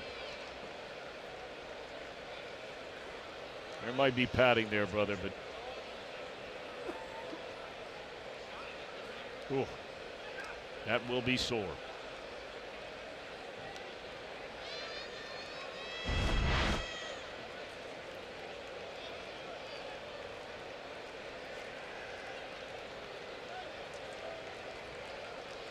Nothing at 2 on Molina.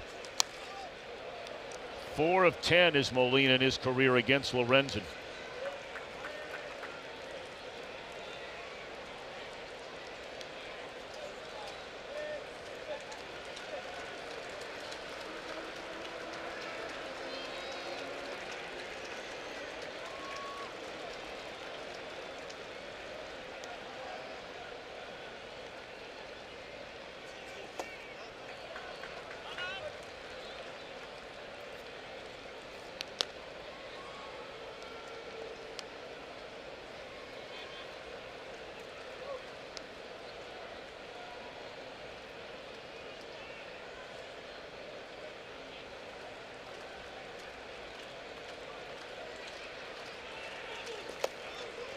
And now 2-2.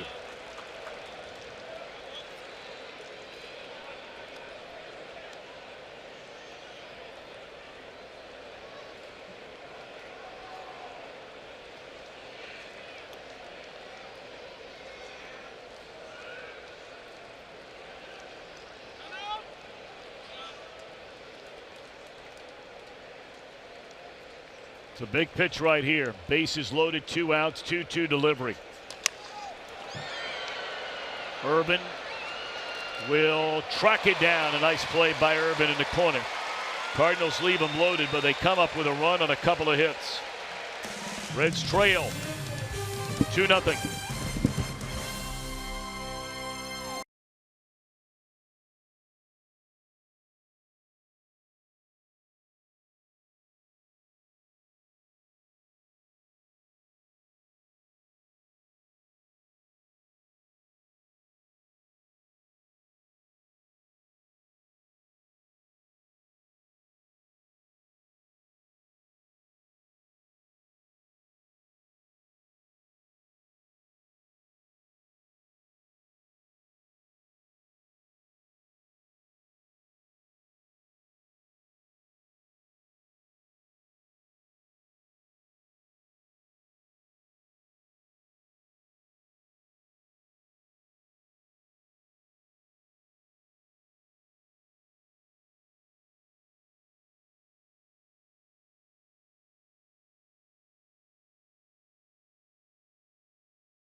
Down the Rabbit Hole Tour featuring Leon Bridges.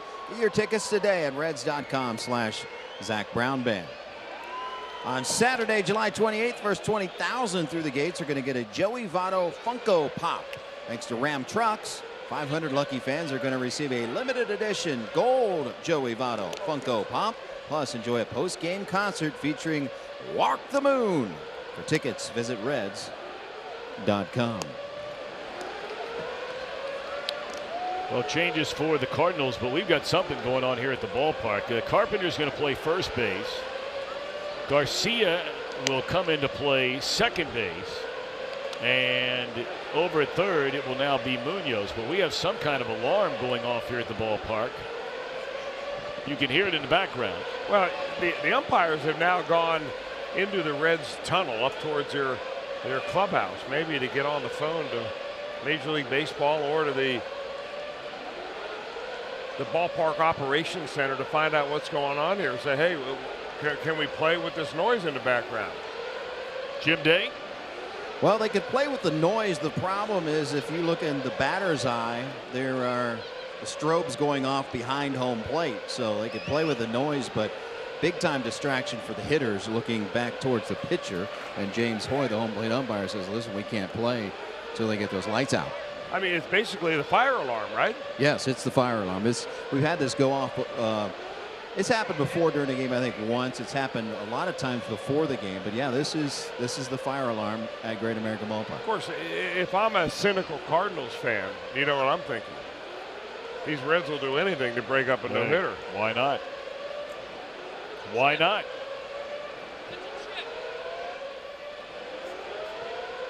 Well, I don't know what else there is to say except we're just going to sit here and there's nothing else to do. I mean, we don't know what's going on. We're not going to try and speculate on what's going on.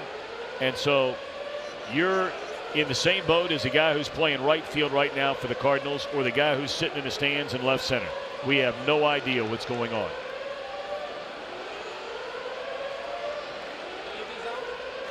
I'm sure they're going to ask the teams to get off the field. They're not going to play this game, as Jim mentioned, with all the flashing, alarm lights going off and on.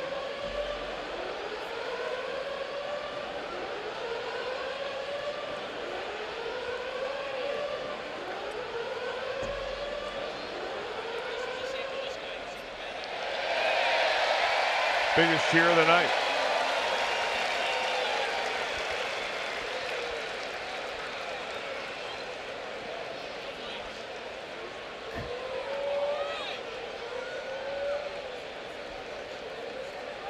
Well, the siren has gone off, but the strobe lights are still flashing.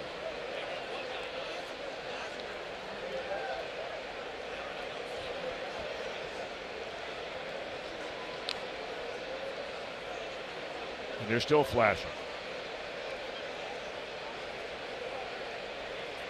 There you can see them. They're all over the place. You're sitting up here. It looks like you're at a small concert of some kind where flashes are going off everywhere.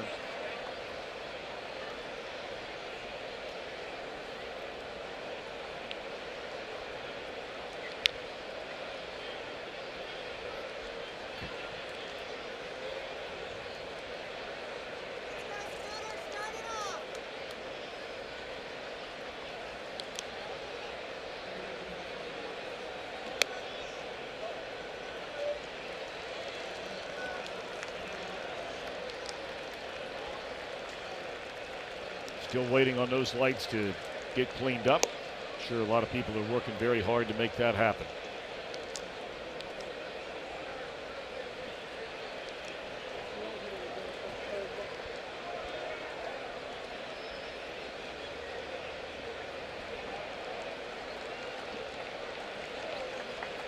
And I think that did the trick. Somebody found the light switch. Well, it's good work by the guys here at the ballpark. I mean, they do an incredible job here. People that work in this ballpark every single day. I mean, those things are not always easy to just walk up and, literally flip a switch. Because obviously you're having to make sure that whatever caused that alarm to go off, and there's so many areas in this ballpark. It's not just what you see here. There are tunnels, there are bathrooms, concession areas. all kinds of open spaces and walkways that they've got to make sure, scoreboard, behind the scoreboard, light towers, to make sure that didn't go off because something's wrong. So they did a good job.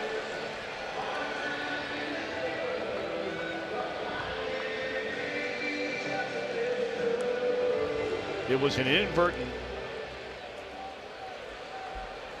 fire alarm, we're told. So that's good to know. All right, here we go. Bottom of the 7th inning. And it'll be Scooter Gennett. Reds do not have a hit in this game. Gennett, Votto, Suarez against Austin Gomber, who just threw his 80th pitch of the night, the first pitch here in the 7th inning.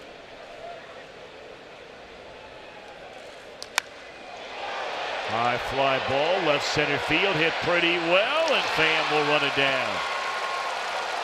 It's a nice play. That's their best defensive play of the night. There really haven't been many balls hit hard in this game. I was going to say that's probably the hardest hit ball of all. Gomber has had a lot of ground balls that have been routine outs, a lot of routine fly outs. That's a nice running catch by their speedy center fielder.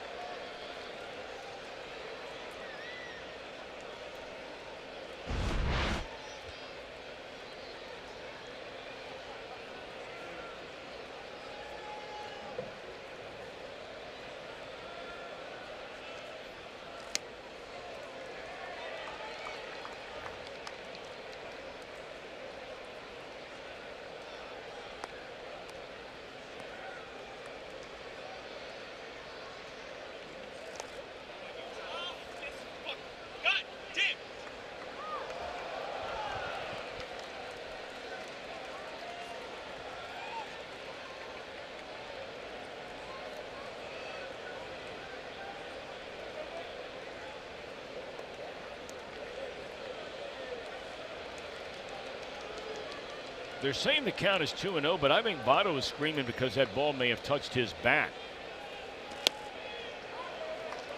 Well, now our Fox box still says 3-0. Let's see here.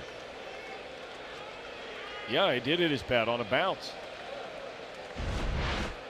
So well, the official count is what the umpires keep. Yeah. And it was 2-1, and now it's 2-2. Boy, he is hot. He'd be hotter if he got a base hit.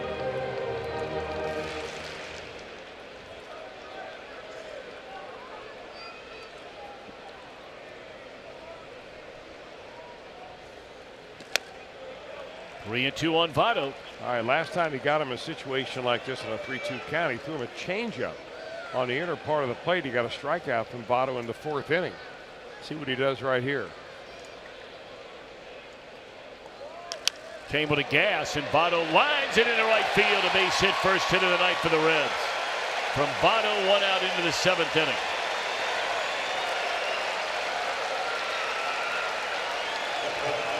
Seven no-hit innings last night by Ponce de Leon. And now 6 1/3 no-hit innings. Comes to an end for Austin Gomber. Tried to throw a fastball by Votto, couldn't do it.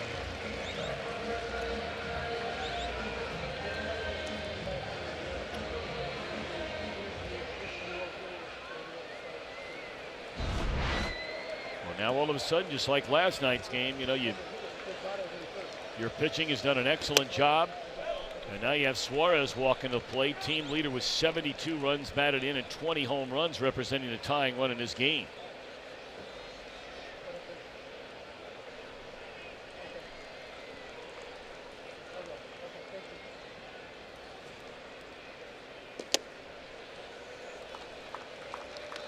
Suarez last night waited until the 9th inning, 2 outs. Tied the game with a home run to left center.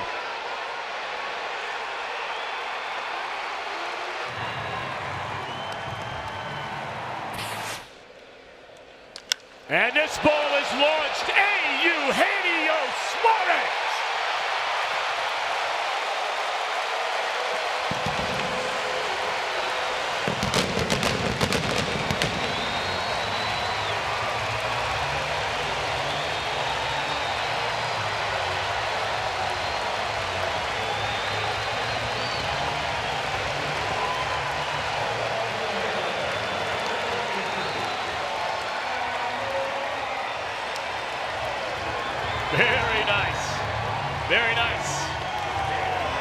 Hey, they got that dance step down. Him and Votto. Well, he's hit enough of them to be able to give him a lot of practice. And he's hit him at clutch times. I've read this script before. Suarez ties it up on a 2-0 changeup launched in the deep left center field. What a great night of Major League debut starting pitching for Austin Gomber, but he will walk away with neither the win nor the loss nor the no-hitter. Man,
game-tying home run with a man aboard by Eugenio Suarez here in the Reds' 7th inning.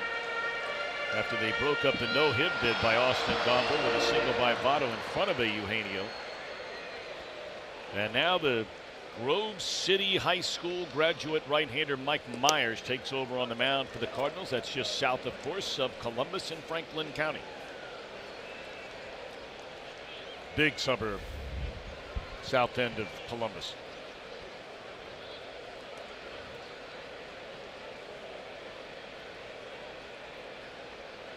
Adam Duvall, the batter.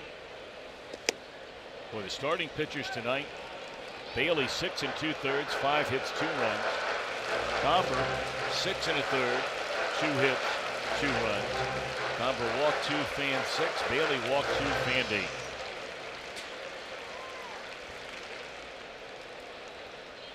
First major league start tonight for Gomber. Strike 3 called.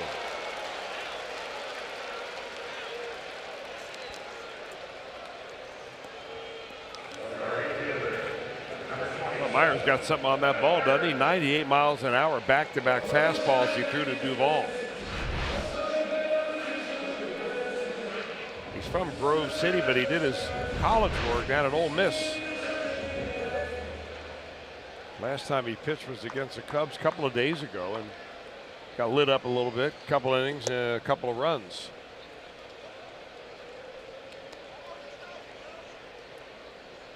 That's the one part of the Cardinals that has been their Achilles heel this year, has been the bullpen.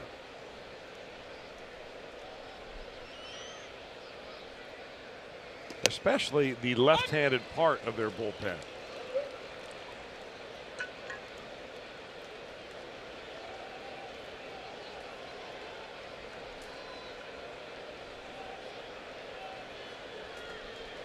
One to Urban. 2-2 game. We're in the bottom of the 7th here at Great American Ballpark. The bullpen earned run average for the Cardinals is the worst in 16 years.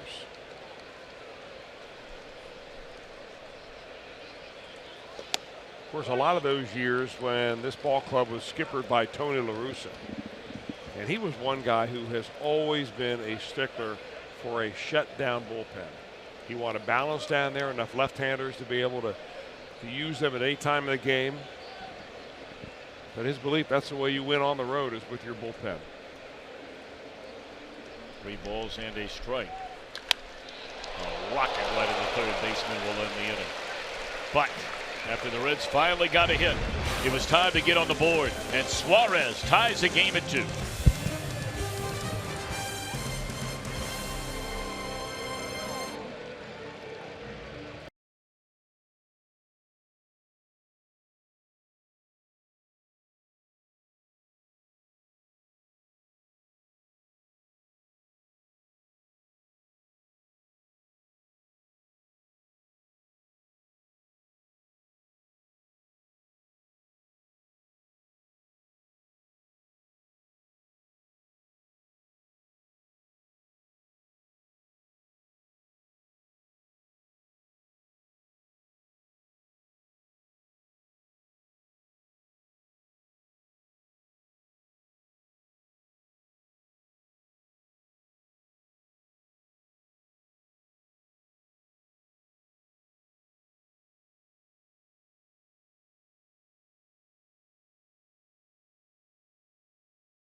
Boy, oh boy, has this been a good one here. The Cardinals nearly had a no-hitter thrown again as Austin Gombers went the first 6+ innings before he finally gave up a hit in the 7th inning to Joey Votto, followed by a long home run to tie the game up by Eugenio Suarez.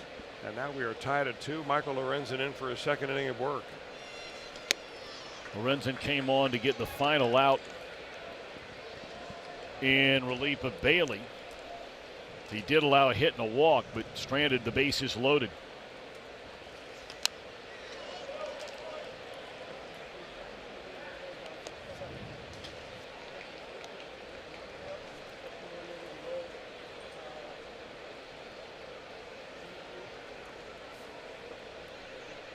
You know, we were talking about Suarez and how, you know, look, some seasons and some guys, that's short center field, and Hamilton to get it 1 out. You know, and look, it's not reading into anything, but the bottom line is his numbers are numbers. We talked about how clutch he's been. Consider this for a minute. Suarez has 21 home runs this year.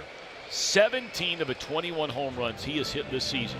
The Reds have been behind by 2 runs or fewer. So he's either hitting a home run to, you know, if you're down 2, bring you within 1. If there's a man aboard, he's tying the thing up. Couple of guys on, you're giving you the lead. I mean, it seems like big homer after big homer after big homer all year long, and those numbers certainly reflect that for Suarez. Yeah, normally when you think about it like that, Tom, it's an anecdote. Sure. And you think, boy, it just seems like this guy doesn't hit them when they're important. Look at Billy go get it. He always gets it when it's important.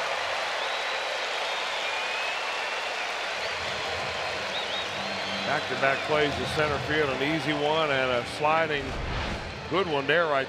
Because he got such a good jump in his speed, just closing speed.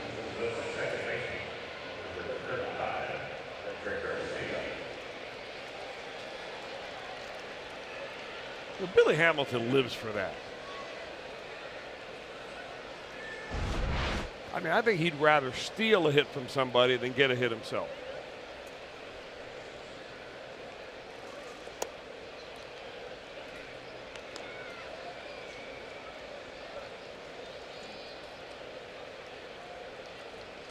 course, a lot of times when he steals a hit, it's an extra base hit. Oh, yeah.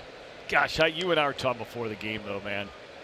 That play that he almost made last night, I mean, if the one in St. Louis was great, and it was great, there's no doubt about it, when he took away the home run by Carpenter, that would not have been in the same highlight reel as that ball he almost had last night. That thing was unbelievable.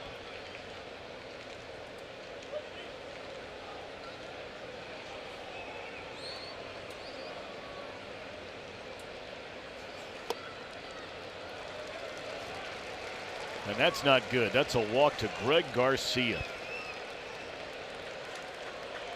It's 2 walks for the Reds, and we mentioned that's been a problem for Michael here on his homestand. I know it's only, 3 games, but that's now 5 walks for Lorenzen, and he's barely faced 15 batters.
Oh, and 2 on Tommy Pham.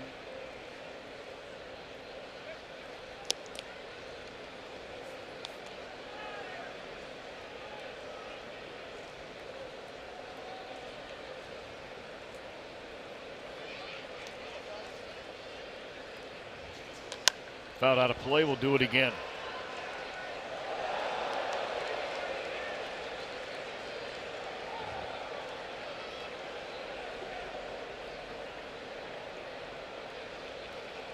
Look at that little girl. So happy. Strike 3 called, and Pham knew it. So Lorenzen, a scoreless 8th inning, helped by his dynamic center fielder Billy Hamilton. Big time play in a 2-2 game in the 8th.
since the end of May, and my, did he pitch a good game here tonight. 6 2/3 innings, 5 hits, only 2 runs. He struck out a season-high 8.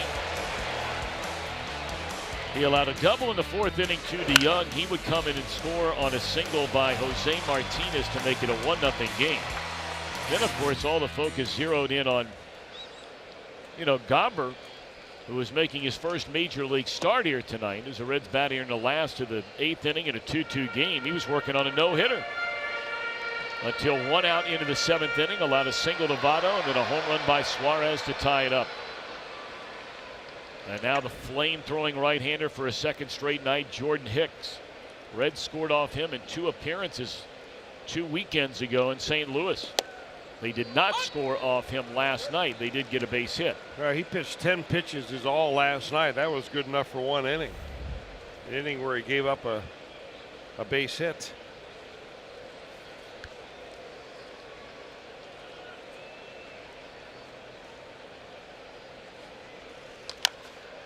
Slow tapper by Casali, and he'll be thrown out by Munoz. The way we started here in the 8th inning with Dilson Herrera coming up. Of course, he had a game-winning hit here last night. His 2 biggest hits since being called up have come against the St. Louis Cardinals. No 2 ways about that one. Herrera clubbed that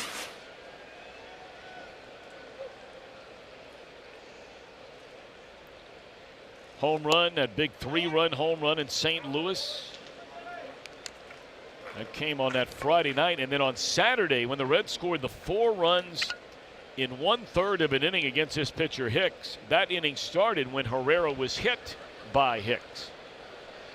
1-0 on Dilson. Fastball right down the middle.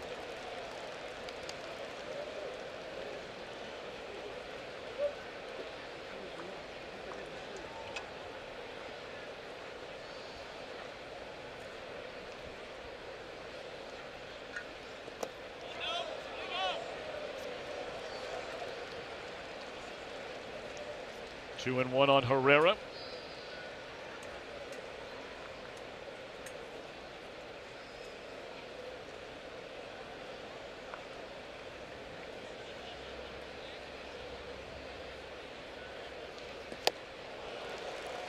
Chase that breaking ball away from him. And just in case the Reds should score. Well, in fact, they've already batted for Lorenzen, so it will be either with a lead or in a tie game. It will be Raisel Iglesias in the 9th inning. 2-2 to Dilson. Struck him out on a fastball at 102 miles per hour.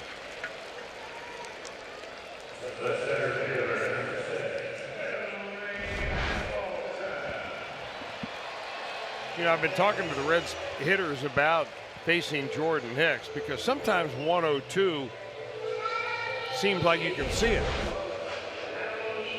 Philip Urban told me, it gets on you really fast, but I had a pretty good look at it when he got a base hit last night. And boy, oh boy, 102 is 102.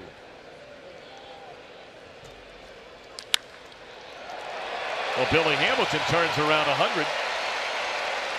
Or at least shoots it into center field, let's put it that way. Close enough.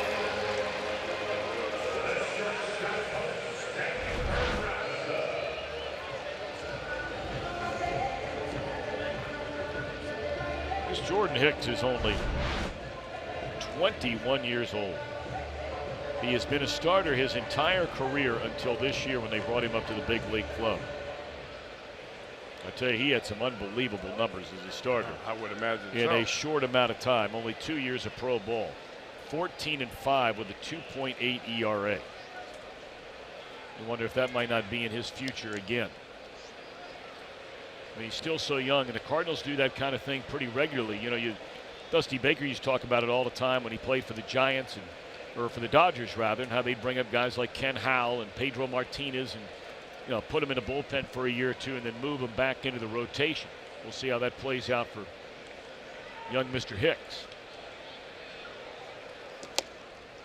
I would think nowadays there are more reasons than ever before why you'd want to bring up a young pitcher with the kind of arm that Hicks has, rush him through the farm system. Because, I mean, how much better is he going to get, number one? Is he ever going to throw harder than 102? So he's already peaked out at major league stuff. And with the propensity of pitchers that throw hard to get injured, why do you want him throwing innings down in the minor leagues when he could be helping your big league team right now? Yeah, he only threw 165 innings in 2 years in minor league baseball, and now here he is. And not over a ball. Right.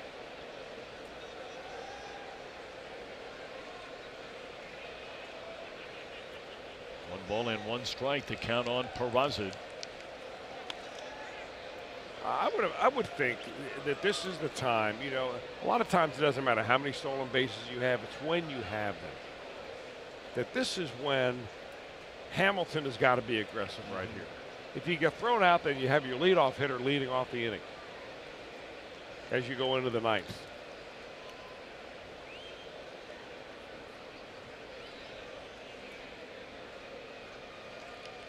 And he doesn't have that great a move to first. No, not at all. And the more you, I mean, Billy hasn't even had to slide head first back into first base yet. So that's one thing you miss when you bring up a kid out of A ball. The different types of moves and the strategy that you may employ to keep a runner close. A step off, holding the ball different amounts of time. It looks like he's running here. There he goes. Popped up in the short right field to end the inning. All right, we're off to the ninth. Reds and the Cardinals tied at 2.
Or more on car insurance. And buy Toyota for over 30 offers. Visit buyatoyota.com. Toyota, let's go places. We call it Reds Live, presented by Ray St. Clair Roofing, 30 minutes before the start of every game right here on Fox Sports Ohio. And we invite you to join us tomorrow early. Reds Live gets underway at high noon. Big Sally Pally. Romano against Jack Flaherty. Flaherty having a nice year. Another young Cardinal pitcher. He's only, what, 22, 23?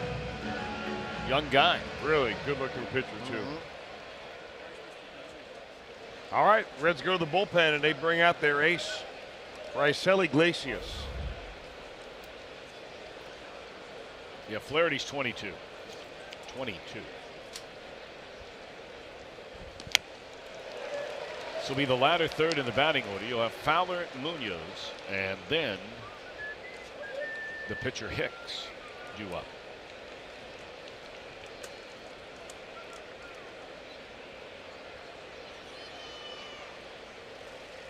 Really nice job by Lorenzen. Yes, he did allow a hit and walk 2 batters, but at money time, with the bases loaded and 2 outs, he got Molina on a fly ball to right and worked a scoreless 8th, pitching around a walk. Struck out 1.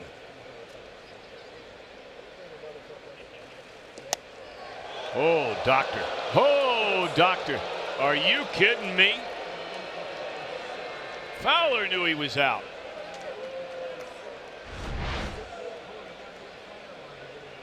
Oh. Oh. Oh.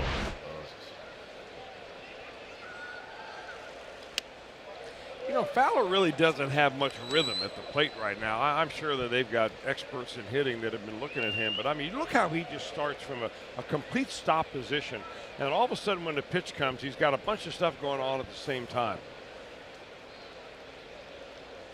I mean, the only guy that I remember who could hit like that would be Paul Molitor. I mean, he just perfectly still now flipped the switch and everything's got to go.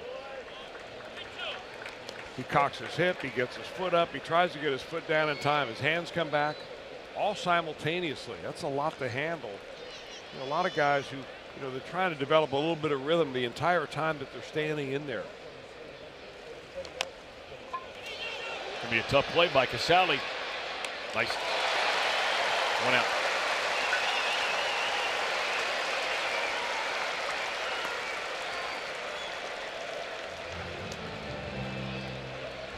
Casale Pally coming to get it.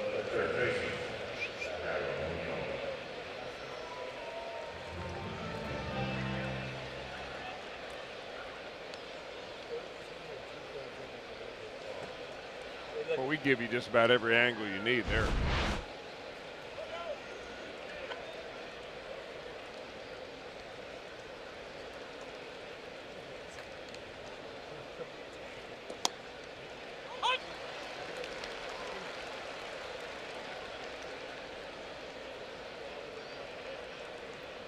I think Munoz just said to the home plate umpire, James Hoy, that's pretty much unhittable pitch, isn't it, James?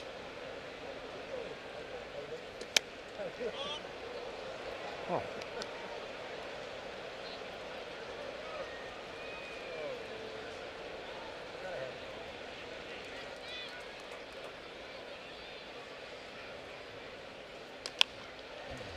Jam shot pop up. Coming in to get it is Urban. He's made some nice plays out there tonight.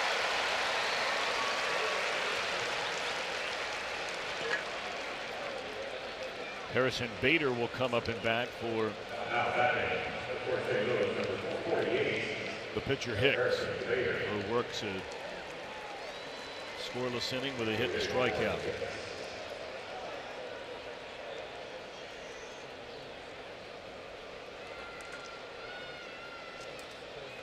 You're looking ahead to the bottom of the 9th. What trio would you rather have for the Reds than the trio coming up? Jeanette, Votto, Suarez.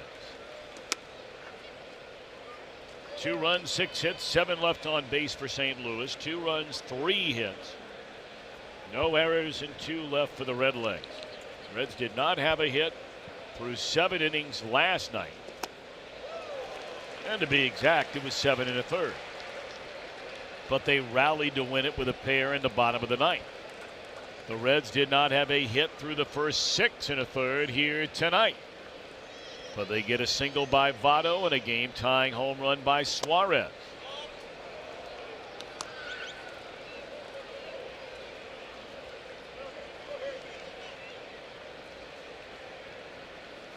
Rysell waiting on Bader to get in there. And here comes the 2-1. Gas.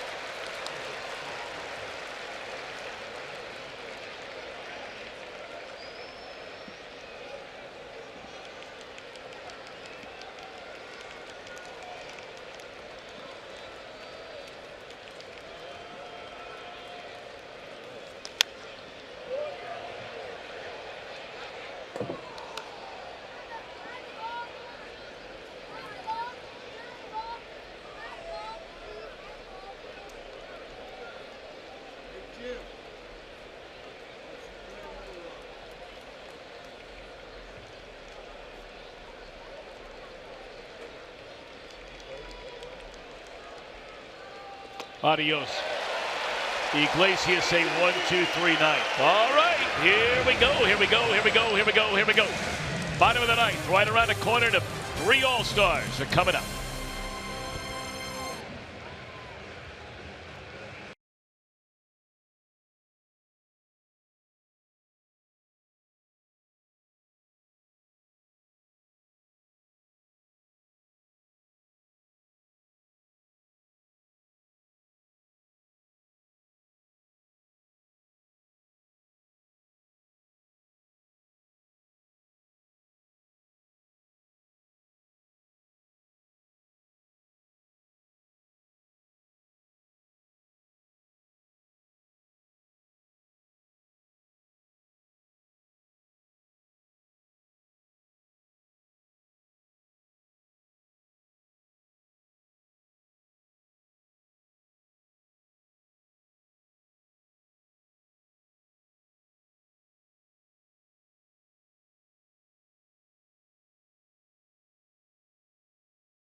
Following every game here on Fox Sports Ohio, we take you inside the clubhouse, interviews with the skipper, the players, highlights, and so much more after each and every game right here. It's Reds Live with Jim Day, Jeff Pecoro, Bryson Gaines, Slaw, and a host of others, Tom. All righty, pick. Here we go, last of the ninth inning. Left-hander Tyler Lyons will come on to face a pair of left-handed batters to begin this inning, Jeanette and Votto. Well, the two batters that he's facing to start the inning off couldn't have more different batting averages against him. Scooter Jeanette has really struggled. He is 1 for 12. That's an .083 batting average. But Votto, whole different story there.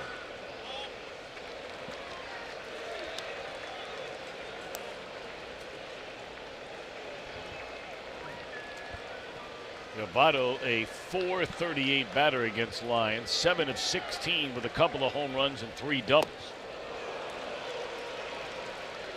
But having said all that, it's interesting because this year, Jeanette has been really good against left-handed pitching, and Votto has been the worst he's ever been in his career against left-handed pitching, at least to this point in time.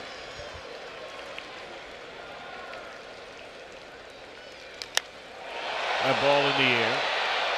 Right center field is to stay in the yard. 1 out.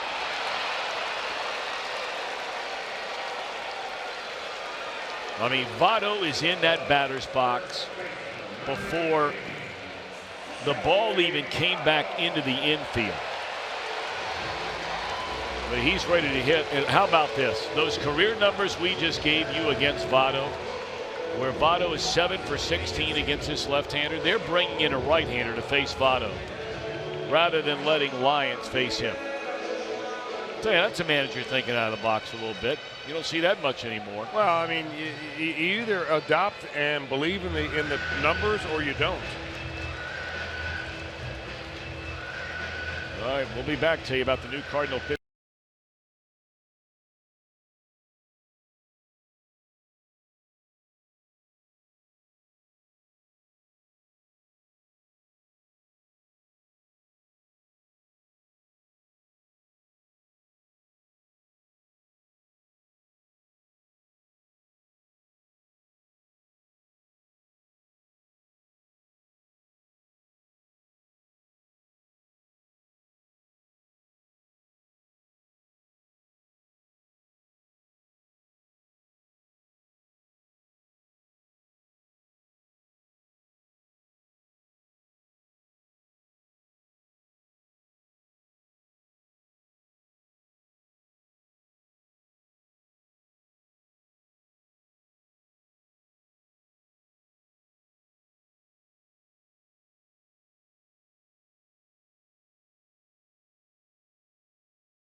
Sam Tuivailala. Reds scored 3 runs against him in a third of an inning in St. Louis. Edson Herrera hit the home run off him.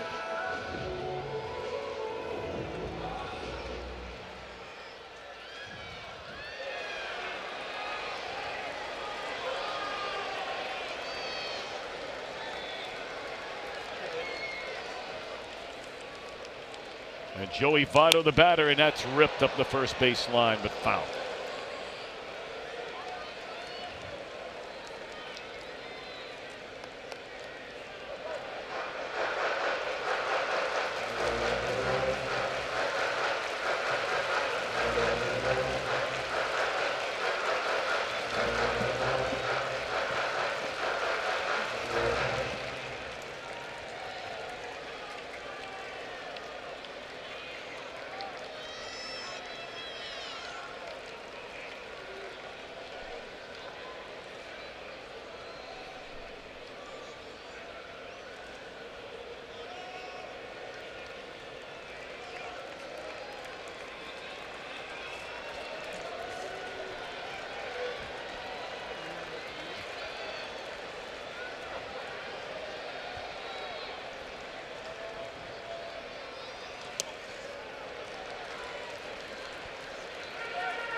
Votto. All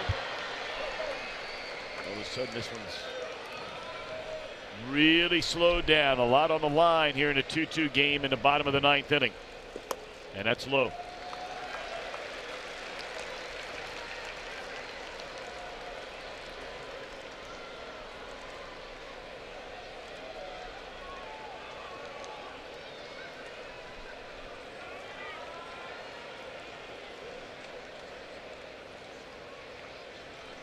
One pitch to Joey, and he jumps all over it again, but a little too far out in front.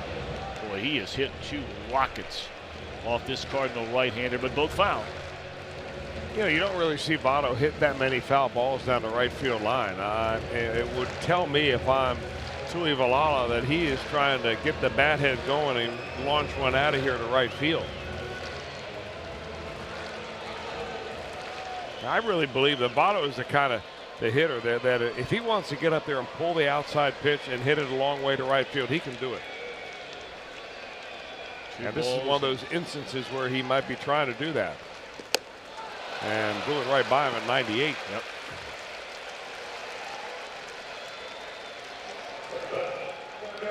All right, well, here comes the money man. He has been the money man all year in the last 2 nights. Never better. 2 outs in the 9th, tied it with a home run last night. Down by 2 in the 7th inning tonight. Bye-bye.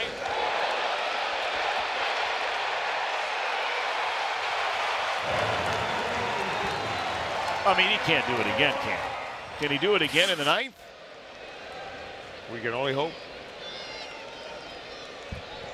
Would never put anything past Eugenio Suarez. And he was trying to take it to the downs on that cut. Now, Suarez is a guy that starts with a very still pose at the plate and then gets it going. But he gets it going a lot earlier than does Dexter Fowler.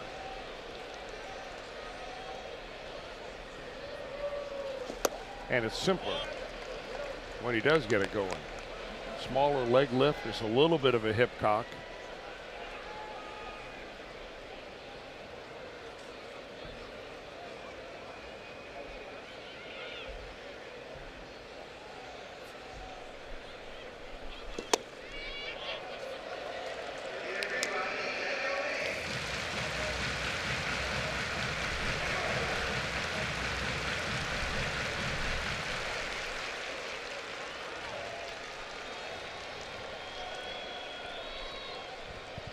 Two and one to Suarez.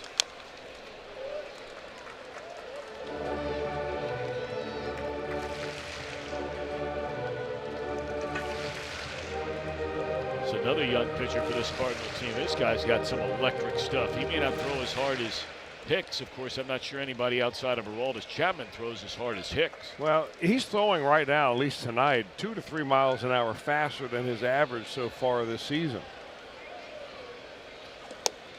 Slider away. And he's had a few days off. And here it is. It's been 3 days since he's been in a ball game. So he's only 25. Give a reliever a few extra days, and you can find some extra reach back. Struck him out on a breaking ball. We're headed for extra innings tonight. Cardinals in extra innings are 5-6. The Reds are 5-6. We're tied at 2.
Innings.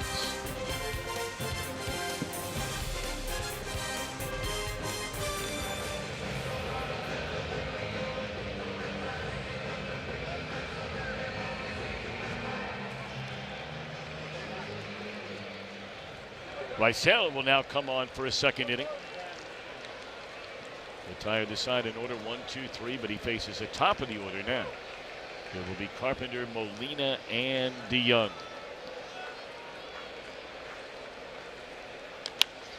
Straight up in the air.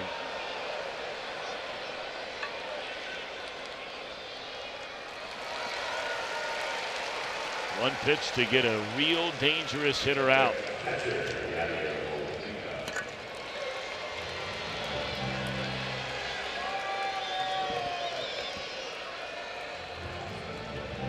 I don't want you to take anything about the timing of this comment, but Tom, I've been meaning to say this all night long. I've counted at least 12 to 13 scouts at this ball game tonight. There were 4 here last night. So all of a sudden, as you get a little closer to the trade deadline, the end of the month, you know, teams are now sending, you know, their front office operatives, their scouts, their advisors all over the place. And we've got a whole bunch of them here at Great American Ballpark tonight. The deadline is a week from today. You have 1 week left.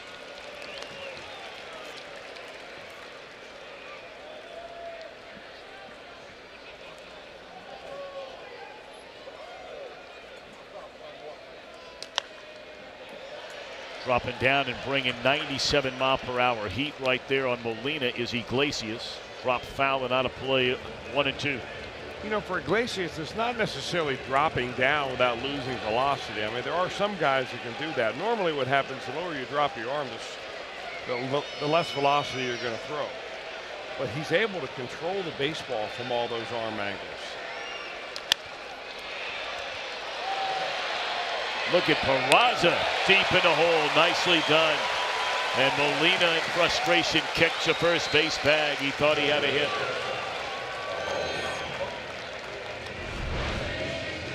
Now Peraza goes deep in the hole to get this, but look how quick the release is. He plants and just a nice little short arm throw right there. Plenty of time, of course, to get Molina.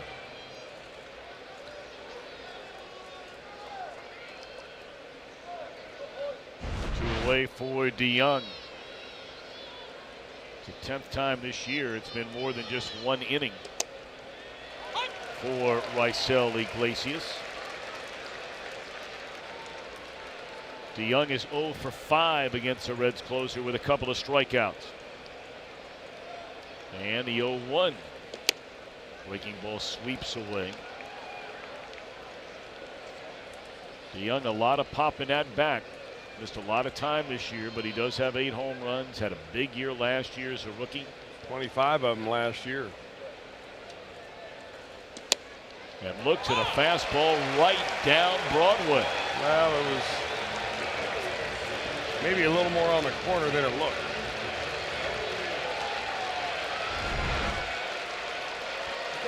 Yeah, you're right.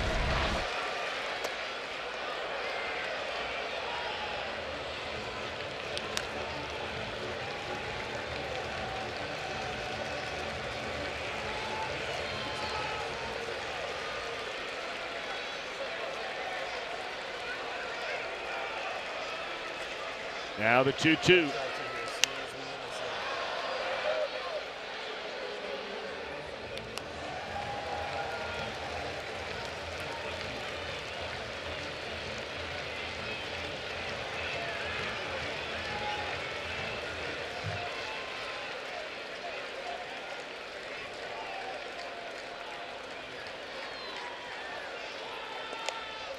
Three and 2.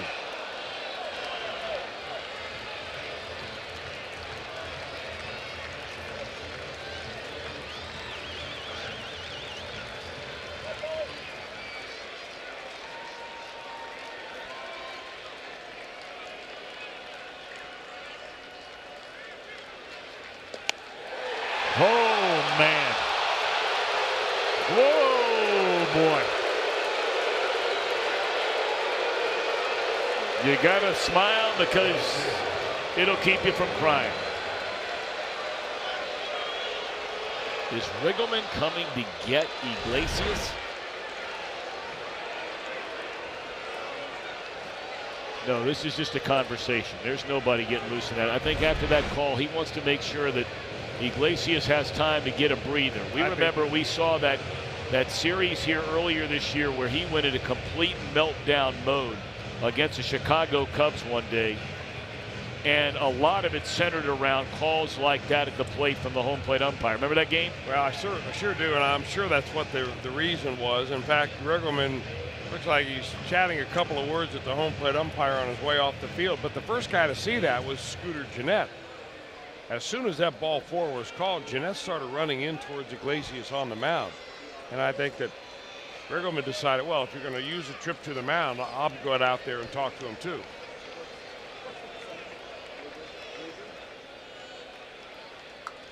All right, Ozuna now the batter. Breaking ball low and away. And Iglesias requesting a new baseball. We're in the top of the 10th inning, tied at 2.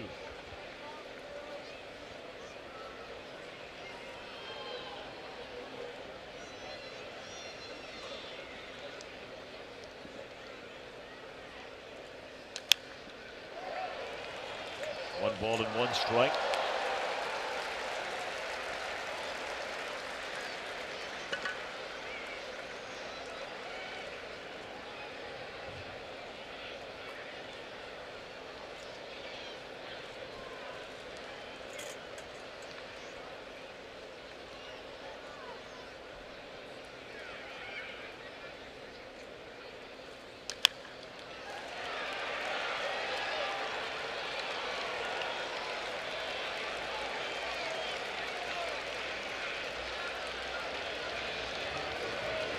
And now Iglesias ahead of the ball and 2 strikes.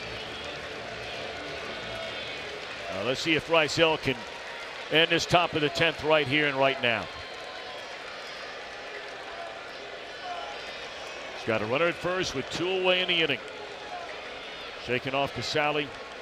And now okay. Came with a heat at 97 up in his zone, and Ozuna fouls it out of play.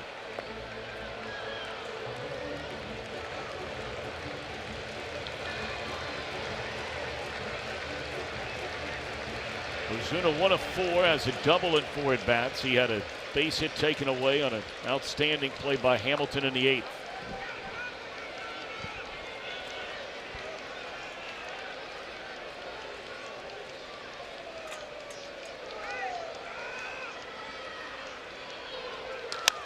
High drive.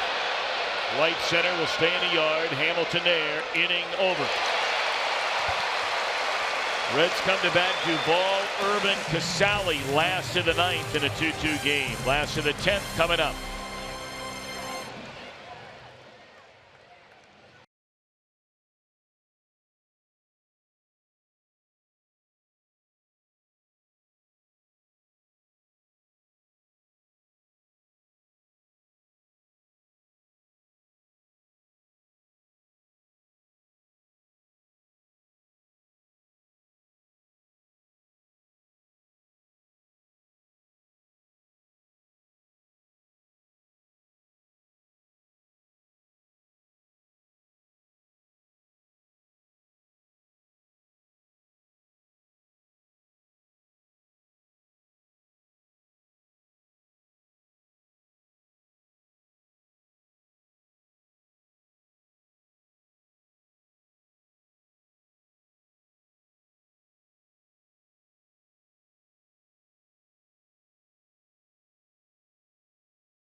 Yadier Molina up the bat, ripped a foul ball down the third baseline, and that young lady right there, Brielle Neely, thank goodness she is okay. She's back in a seat. She had to get a stitch over her left eye, and you see that little Band-Aid there sitting with her mom and her brother Ruger. A scary, scary scene earlier, but it's so great to see her back at the ballpark and smiling again watching baseball. Tom, we were all scared to death, but thankfully she's okay. Boy, thank God indeed. And Pick, that's great stuff. You getting all over that story, and thank you. I know a lot of people that were here and were with us, and maybe not a ton of people going all the way back to that second batter of the game, but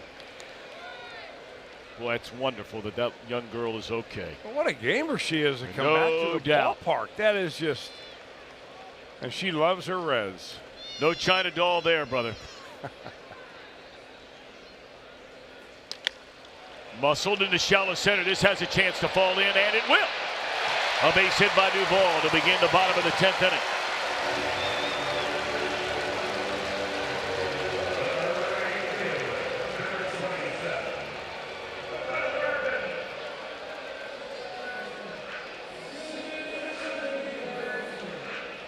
Urban has had a really nice night in the field tonight. Now, the plate, he's 0 for 3, hit a line drive his last time up, but he has really made some big plays in this game. That ended an inning with the bases loaded.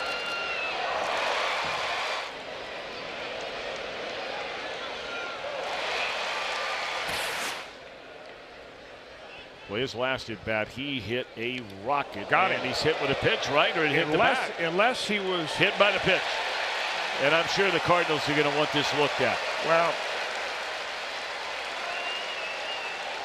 I don't know if it's a reviewable call. You can ask for umpire conference. Did he go on the pitch or not? And he goes down to the first base umpire, and he'll get a no on that. Yeah, there's no doubt about it. If you offer it the pitch, even as a bunt, and the ball hits you, it's a strike.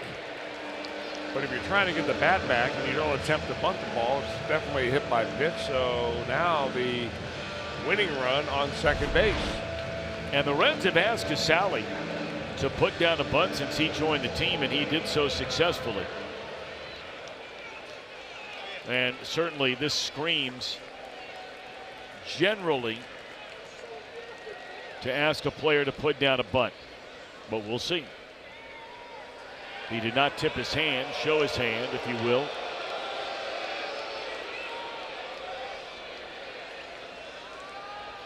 Now we'll see how the Cardinals play it here. Duvall's got average speed at second base. You get a bunt down the third baseline, you almost assuredly get him to third. 7 career sacrifices for Casale. Pulls the bat away, breaking ball low. That time they had the third baseman crashing and the shortstop heading over to third base to get the force play. That was a complete trap right there. The only thing that went wrong from the Cardinals standpoint is that the pitcher didn't throw a strike. And that's what Molina's telling him right here. Hey, we need a strike out of you right here. We've got a couple of plays on. We're going to get that man at third base, but you've got to do your part.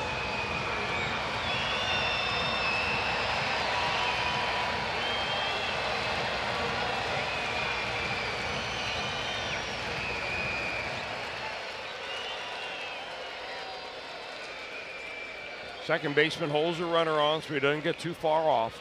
Shortstop really cheating towards third.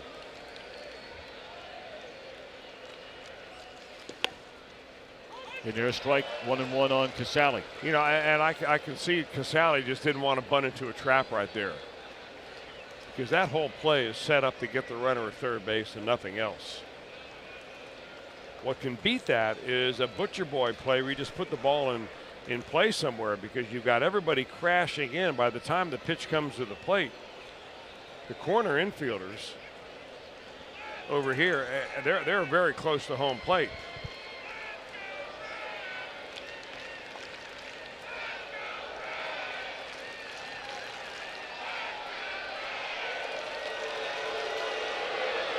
You know, this is why teams spend hours and hours in spring training going over this play. And occasionally the team will revisit it in the middle of the season.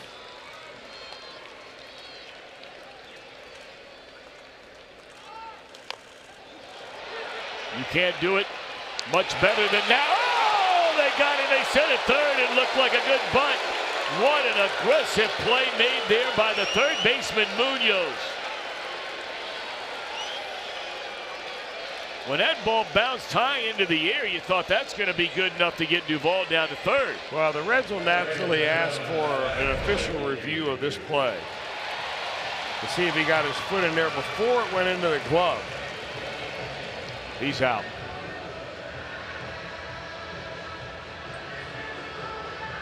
I'll tell you what, that is a big-time play made by Munoz. You see how the shortstop DeYoung is playing. He's kind of playing it like a first baseman. In fact, he could have gone even into a little bit more of a stretch right there. And the call is out. Boy, what a play that is by Munoz. Well, you really think about it, though, Tom. The Cardinals had nothing to lose by trying that play, because if you get it out at first base, you're going to have to load the bases anyway. You'll have one more out. But the key to that play, as far as I can see it, is prior to the pitch, the second baseman is holding the runner close to second base. So Duvall really couldn't get a big lead. I mean, every other attempt, they were throwing to second base to try to shorten up his lead. That's just well-executed defense. Take another look at it. First, take a look at the second baseman up here. This is how close he is, so that's why Duvall couldn't get a big lead. The high hop right there, the throw. Bang, bang at third base.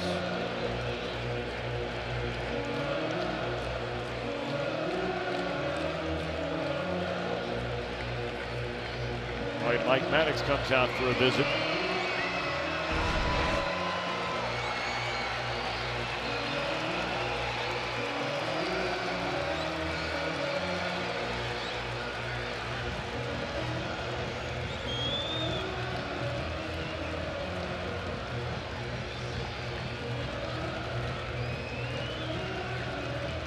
Tucker Barnhart will come to the plate.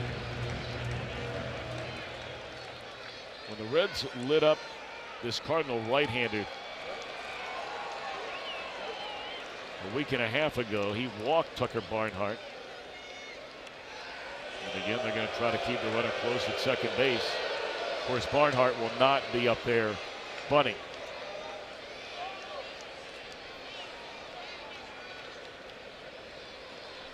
No, but by having that shortstop right next to the bag really opens up the left side of the infield.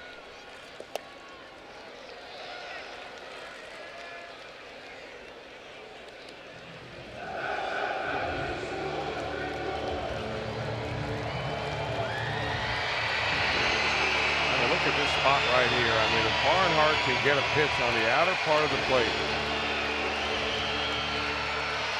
you get a 29 hopper right here, that wins the ball game.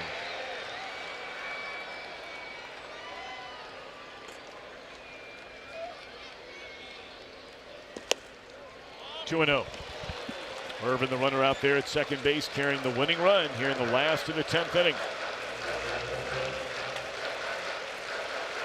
Now Barnhart, you talk to hitters all the time. Situations like this, you're looking one pitch, meaning fastball, in one zone. And if it's there, you let it rip. If it's not, you let it go.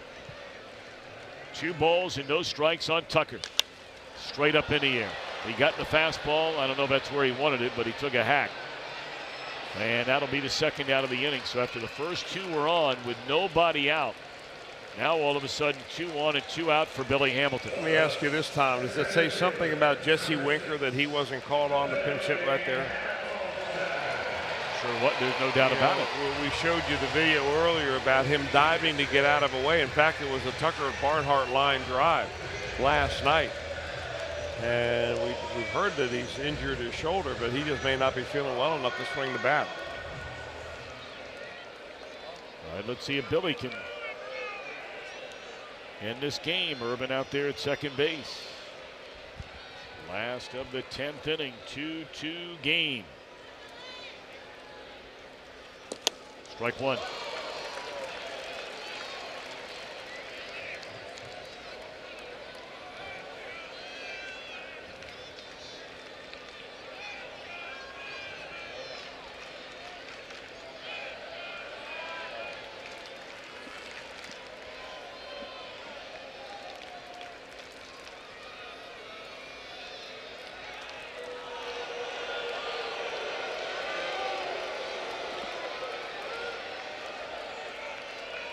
There have been a total of 4 runs scored in this game and 10 hits.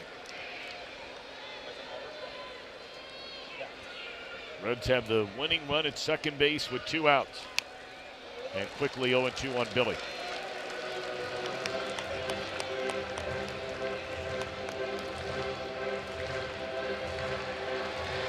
This guy looks like an entirely different pitcher than the one we saw in St. Louis. I mean, the Reds were hitting rockets off him everywhere. Well, they did the same thing to Jordan Hicks over there. Yep. So everybody's due to have a bad day, and you're due to have a good day. Let's see if he can make a bad pitch. Ahead to Hamilton, 0-2 with a winning run at second base.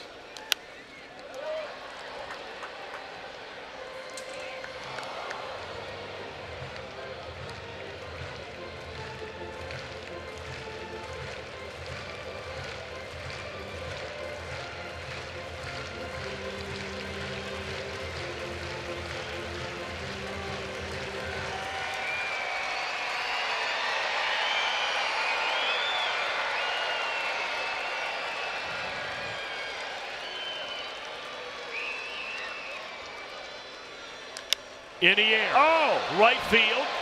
Racing back is Dexter Fowler, and he will track it down. Ooh, had a good look to it coming off the bat. Sure did. 11th inning around the corner. Tied at 2.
extra innings. Lysel Iglesias goes 2 out of the bullpen. No hits, a strikeout, and a walk. No runs. Reds bullpen has been just unbelievable again tonight. I mean, when they use their primary horses, they have got some guys that get you out. And here's another one in Amir Garrett. Well, Amir Garrett's got the potential to be really some kind of great relief pitcher down the road. I mean, he's very good this year, having a good season so far, 48th game, 49 innings, so he's not really been over-pitched as far as innings and games. Remember, when you see the number of games that pitchers have thrown nowadays, this year, because the season started earlier, there are more off days, and pitchers get more off days now at this point in the season than they have in years past. Garrett's had a little bit of an up and down year. I mean, most of it's been really good. His first 21 games, he had a 1.3 ERA. Over the next 2 months, his ERA was over 7. Now, that's just a couple of bad games, but it is what it is. He is not allowed a run in his last 4 outings, spanning 3 2/3. You know, when he did get in trouble, he got in trouble because he started walking guys. Garcia, the batter.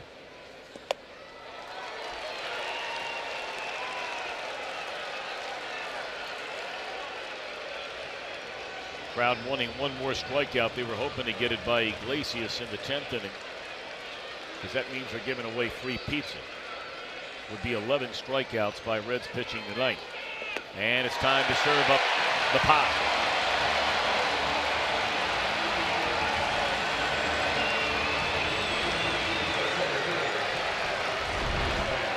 Can't get enough pizza, Chris Wells. Can't get enough love for that slider either.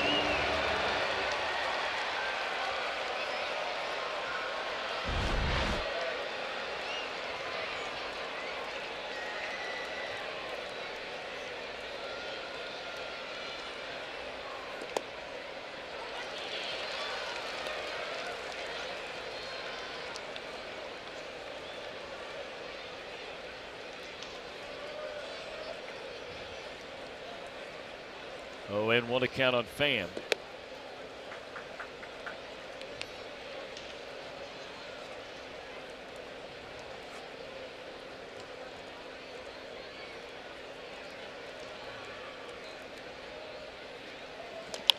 Hard hit ball and over the head of Jeanette.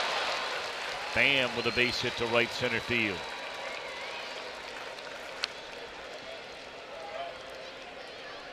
Cardinals won the first 9 games against the Reds this season. I mean, just pounded them into complete and total submission in every way imaginable. They scored, they hit home runs, they shut down the Reds in every way you possibly can. 9-0. Then the Reds won on a Sunday afternoon to wrap up a series. And the Reds all of a sudden have won 4 of the last 5. What about tonight?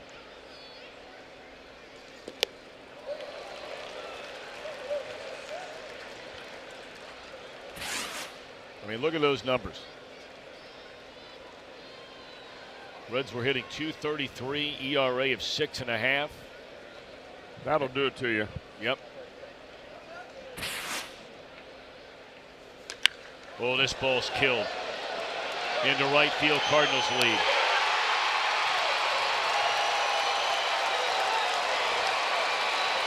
Dexter Fowler came into this game hitting a .179. The Reds have walked him twice and now given up a home run. Cardinals with a 4-2 lead.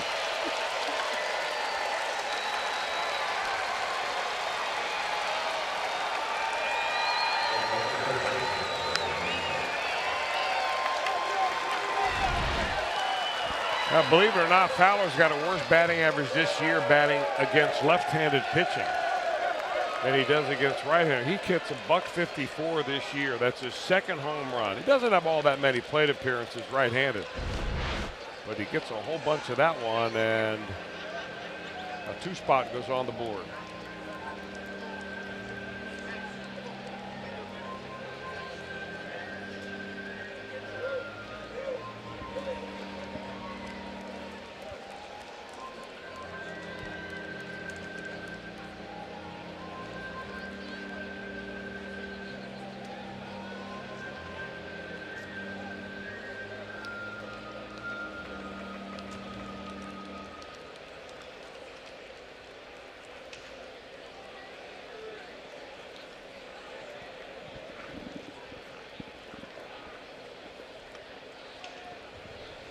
Big home run by Dexter Fowler.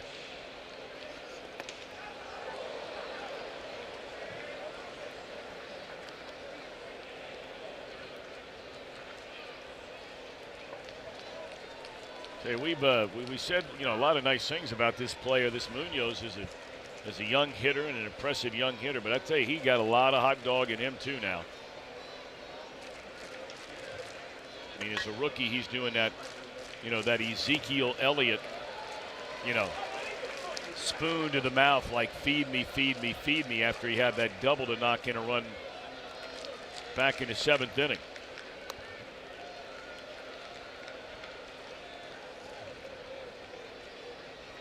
Tired.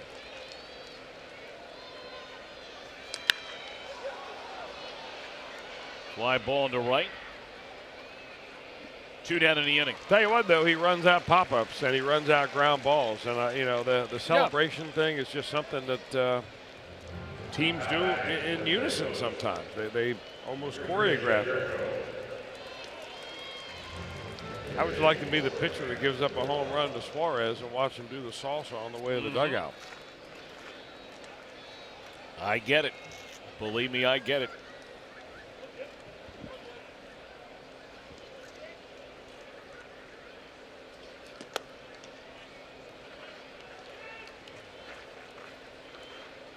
All right, now Jed Jerko bats for the first time. He's hitting for Tui Vailala. What a job he did tonight.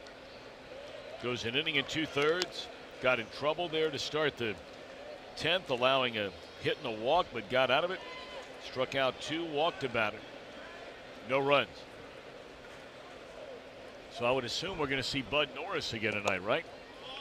Is he getting ready down in that Cardinal bullpen? Yep. That's the guy the Reds got last night.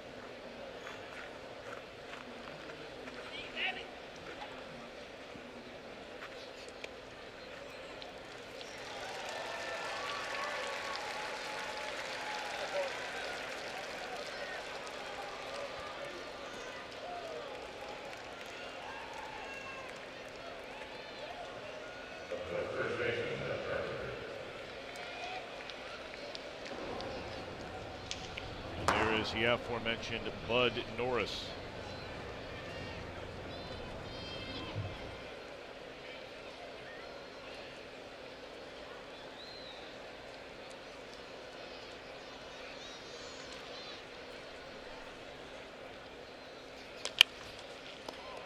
Votto down on a knee, and that'll end the inning, but damage done, big time damage. 2-run home run by Fowler. Can the Reds come back and beat Norris for a second straight night?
tie.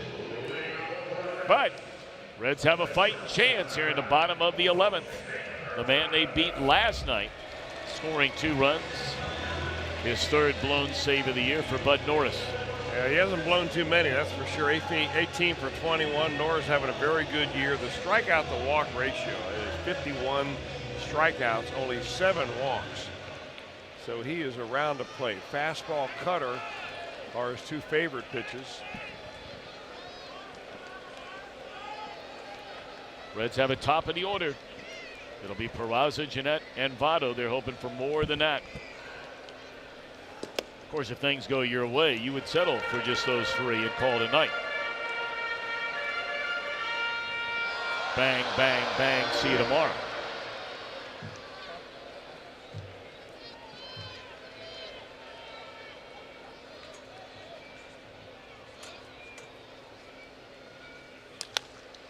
Popped up down the right field line. This will be out of reach.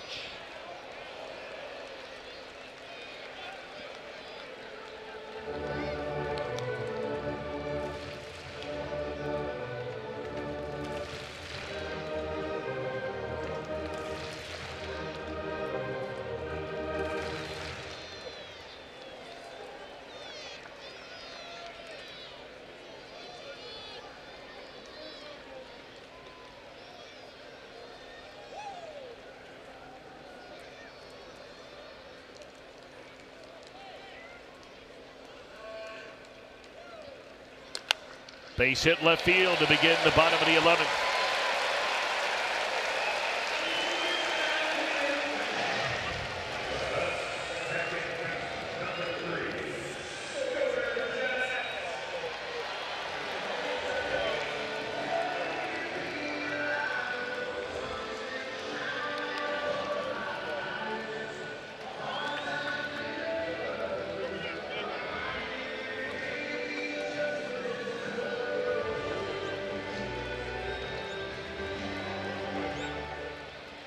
Scooter tonight is 0 for 4. All that means is he's due. Well, he's been going this year. There haven't been many stretches beyond 0 for 4 all year long. Jeanette hit that ball, remember, against Norris leading off the 9th inning as a pinch hitter last night.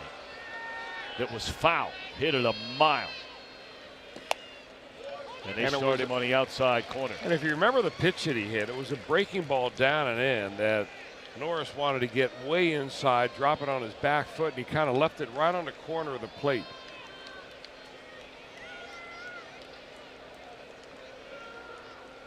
Looks like they're just going to stay away from him here.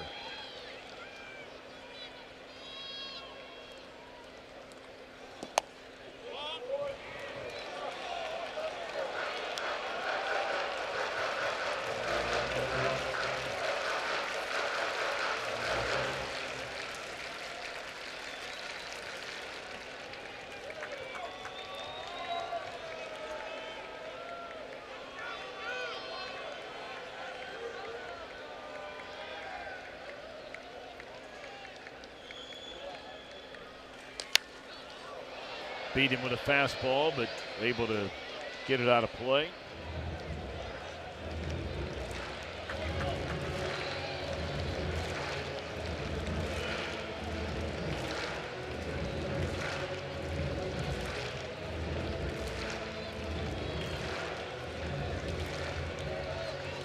These are the guys you want up there. I mean, these were the guys that came to bat in the bottom of the 9th, and you were thinking, oh boy, look out. But give credit to Lyons and Tui Vailala, retired the trio in order. 1-2 delivery coming to Scooter.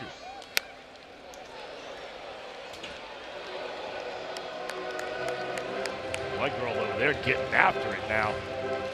I mean, played it off the wall. Got a Reds jersey on. I don't know if it's her dad or her granddad down there. Got that ball and gave it to him right away. How cool is that? She looks like an athlete. She moved like an athlete. She should be getting high fives. That is awesome. Trouble here. They get one. And then the ball is thrown into the dugout, and they're going to award Jeanette second base.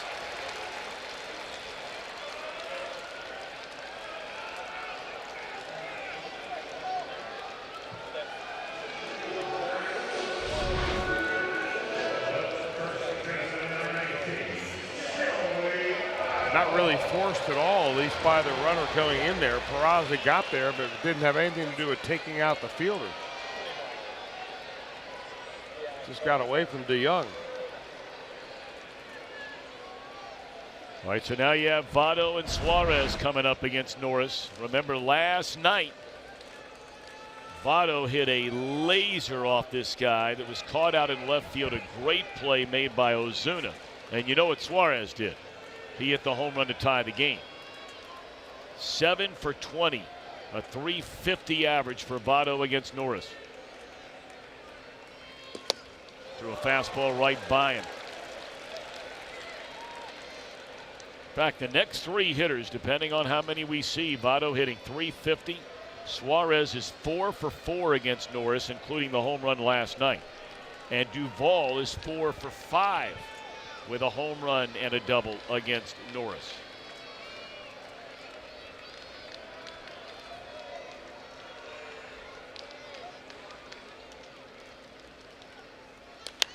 Boy, they just continue. You brought it up earlier, Chris. They just hit year after year after year after year. They are the only team that consistently just attacks Votto with hard stuff inside all the time. Unless you're a left-handed pitcher. And then you'll eventually go away with a breaking ball. But you're right. I mean, it is relentless.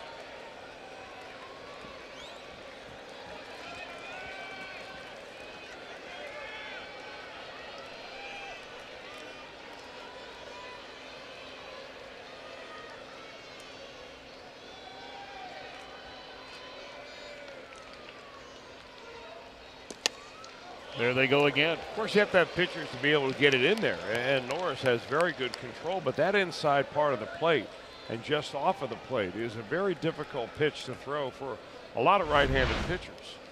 If you throw across your body, sometimes it's really tough to get it in there. Of course, Votto has a very good on-base percentage against the Cardinals lifetime anyway, even with that strategy.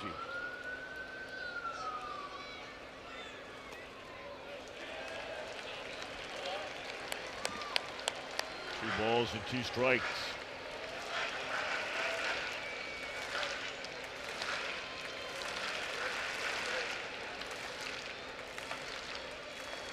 Talked about that earlier. His career on-base percentage against the Cardinals, second only in nearly 100 years to lefty O'Doul.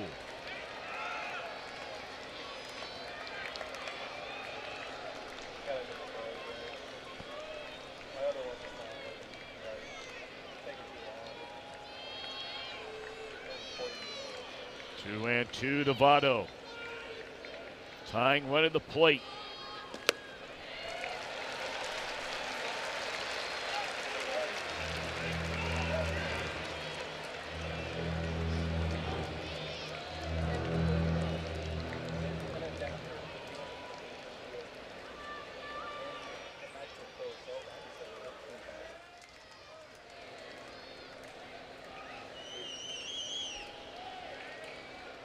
Three-two pitch. Norris to Votto. Here it comes. And Votto rung up. No argument there.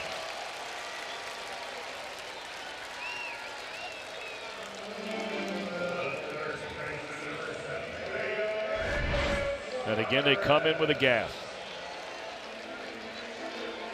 Boy, that's it. Surprised there wasn't any. You know, the interesting thing there is that Molina actually wanted that pitch outside, and he missed his spot, but got it on the corner enough to just catch the plate.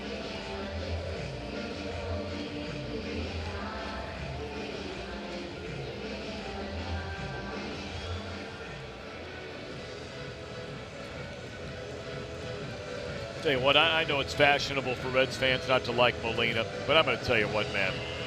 You want to talk about a leader on the field.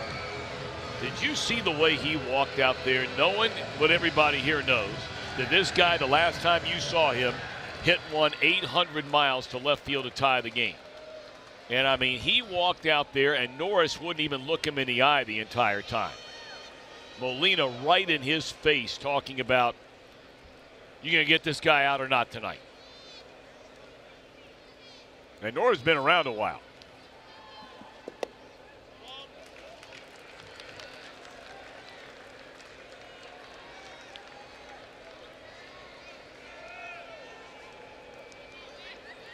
Those are the numbers we mentioned just a minute ago. Perfect against Norris, including the home run here last night to tie the game with 2 outs in the 9th inning. A home run here would tie the game with 2 outs in the 11th.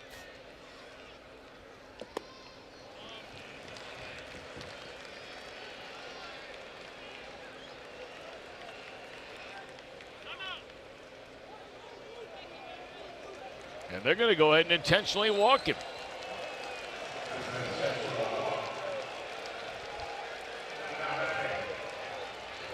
Well, you rarely ever see it. You know, a lot of old school baseball people would say, you never walk the batter that brings up the potential winning run. But sometimes you got to do what you think you got to do. Well, I mean, 4 for 4 is a pretty large statement. Although he's got his 4 for 5 was Duvall with a home run. And a double. I don't know, maybe they're just tired of Suarez beating them.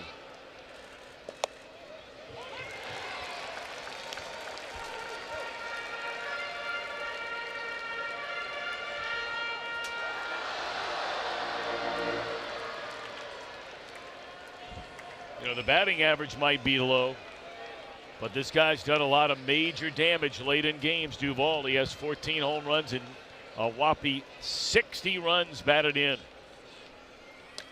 Jam shot, base hit into left center. Will it be? No! It'll be caught by the shortstop to end the game. Looked like it had a floating chance there for a minute, and DeYoung out to get it. And the Red Strand 2 to end the old ball game. When it left the bat, maybe. That's why we asked the question, will it be a hit? And the answer is no. Miller Lite hold true moment, and the Cardinals hold on to the win.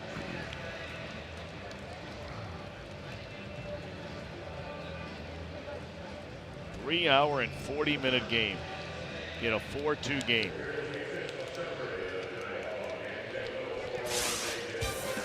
Reds Live, the post-game version, coming up next. We'll have a rubber game of this series tomorrow. Looking forward to it. Hope you are.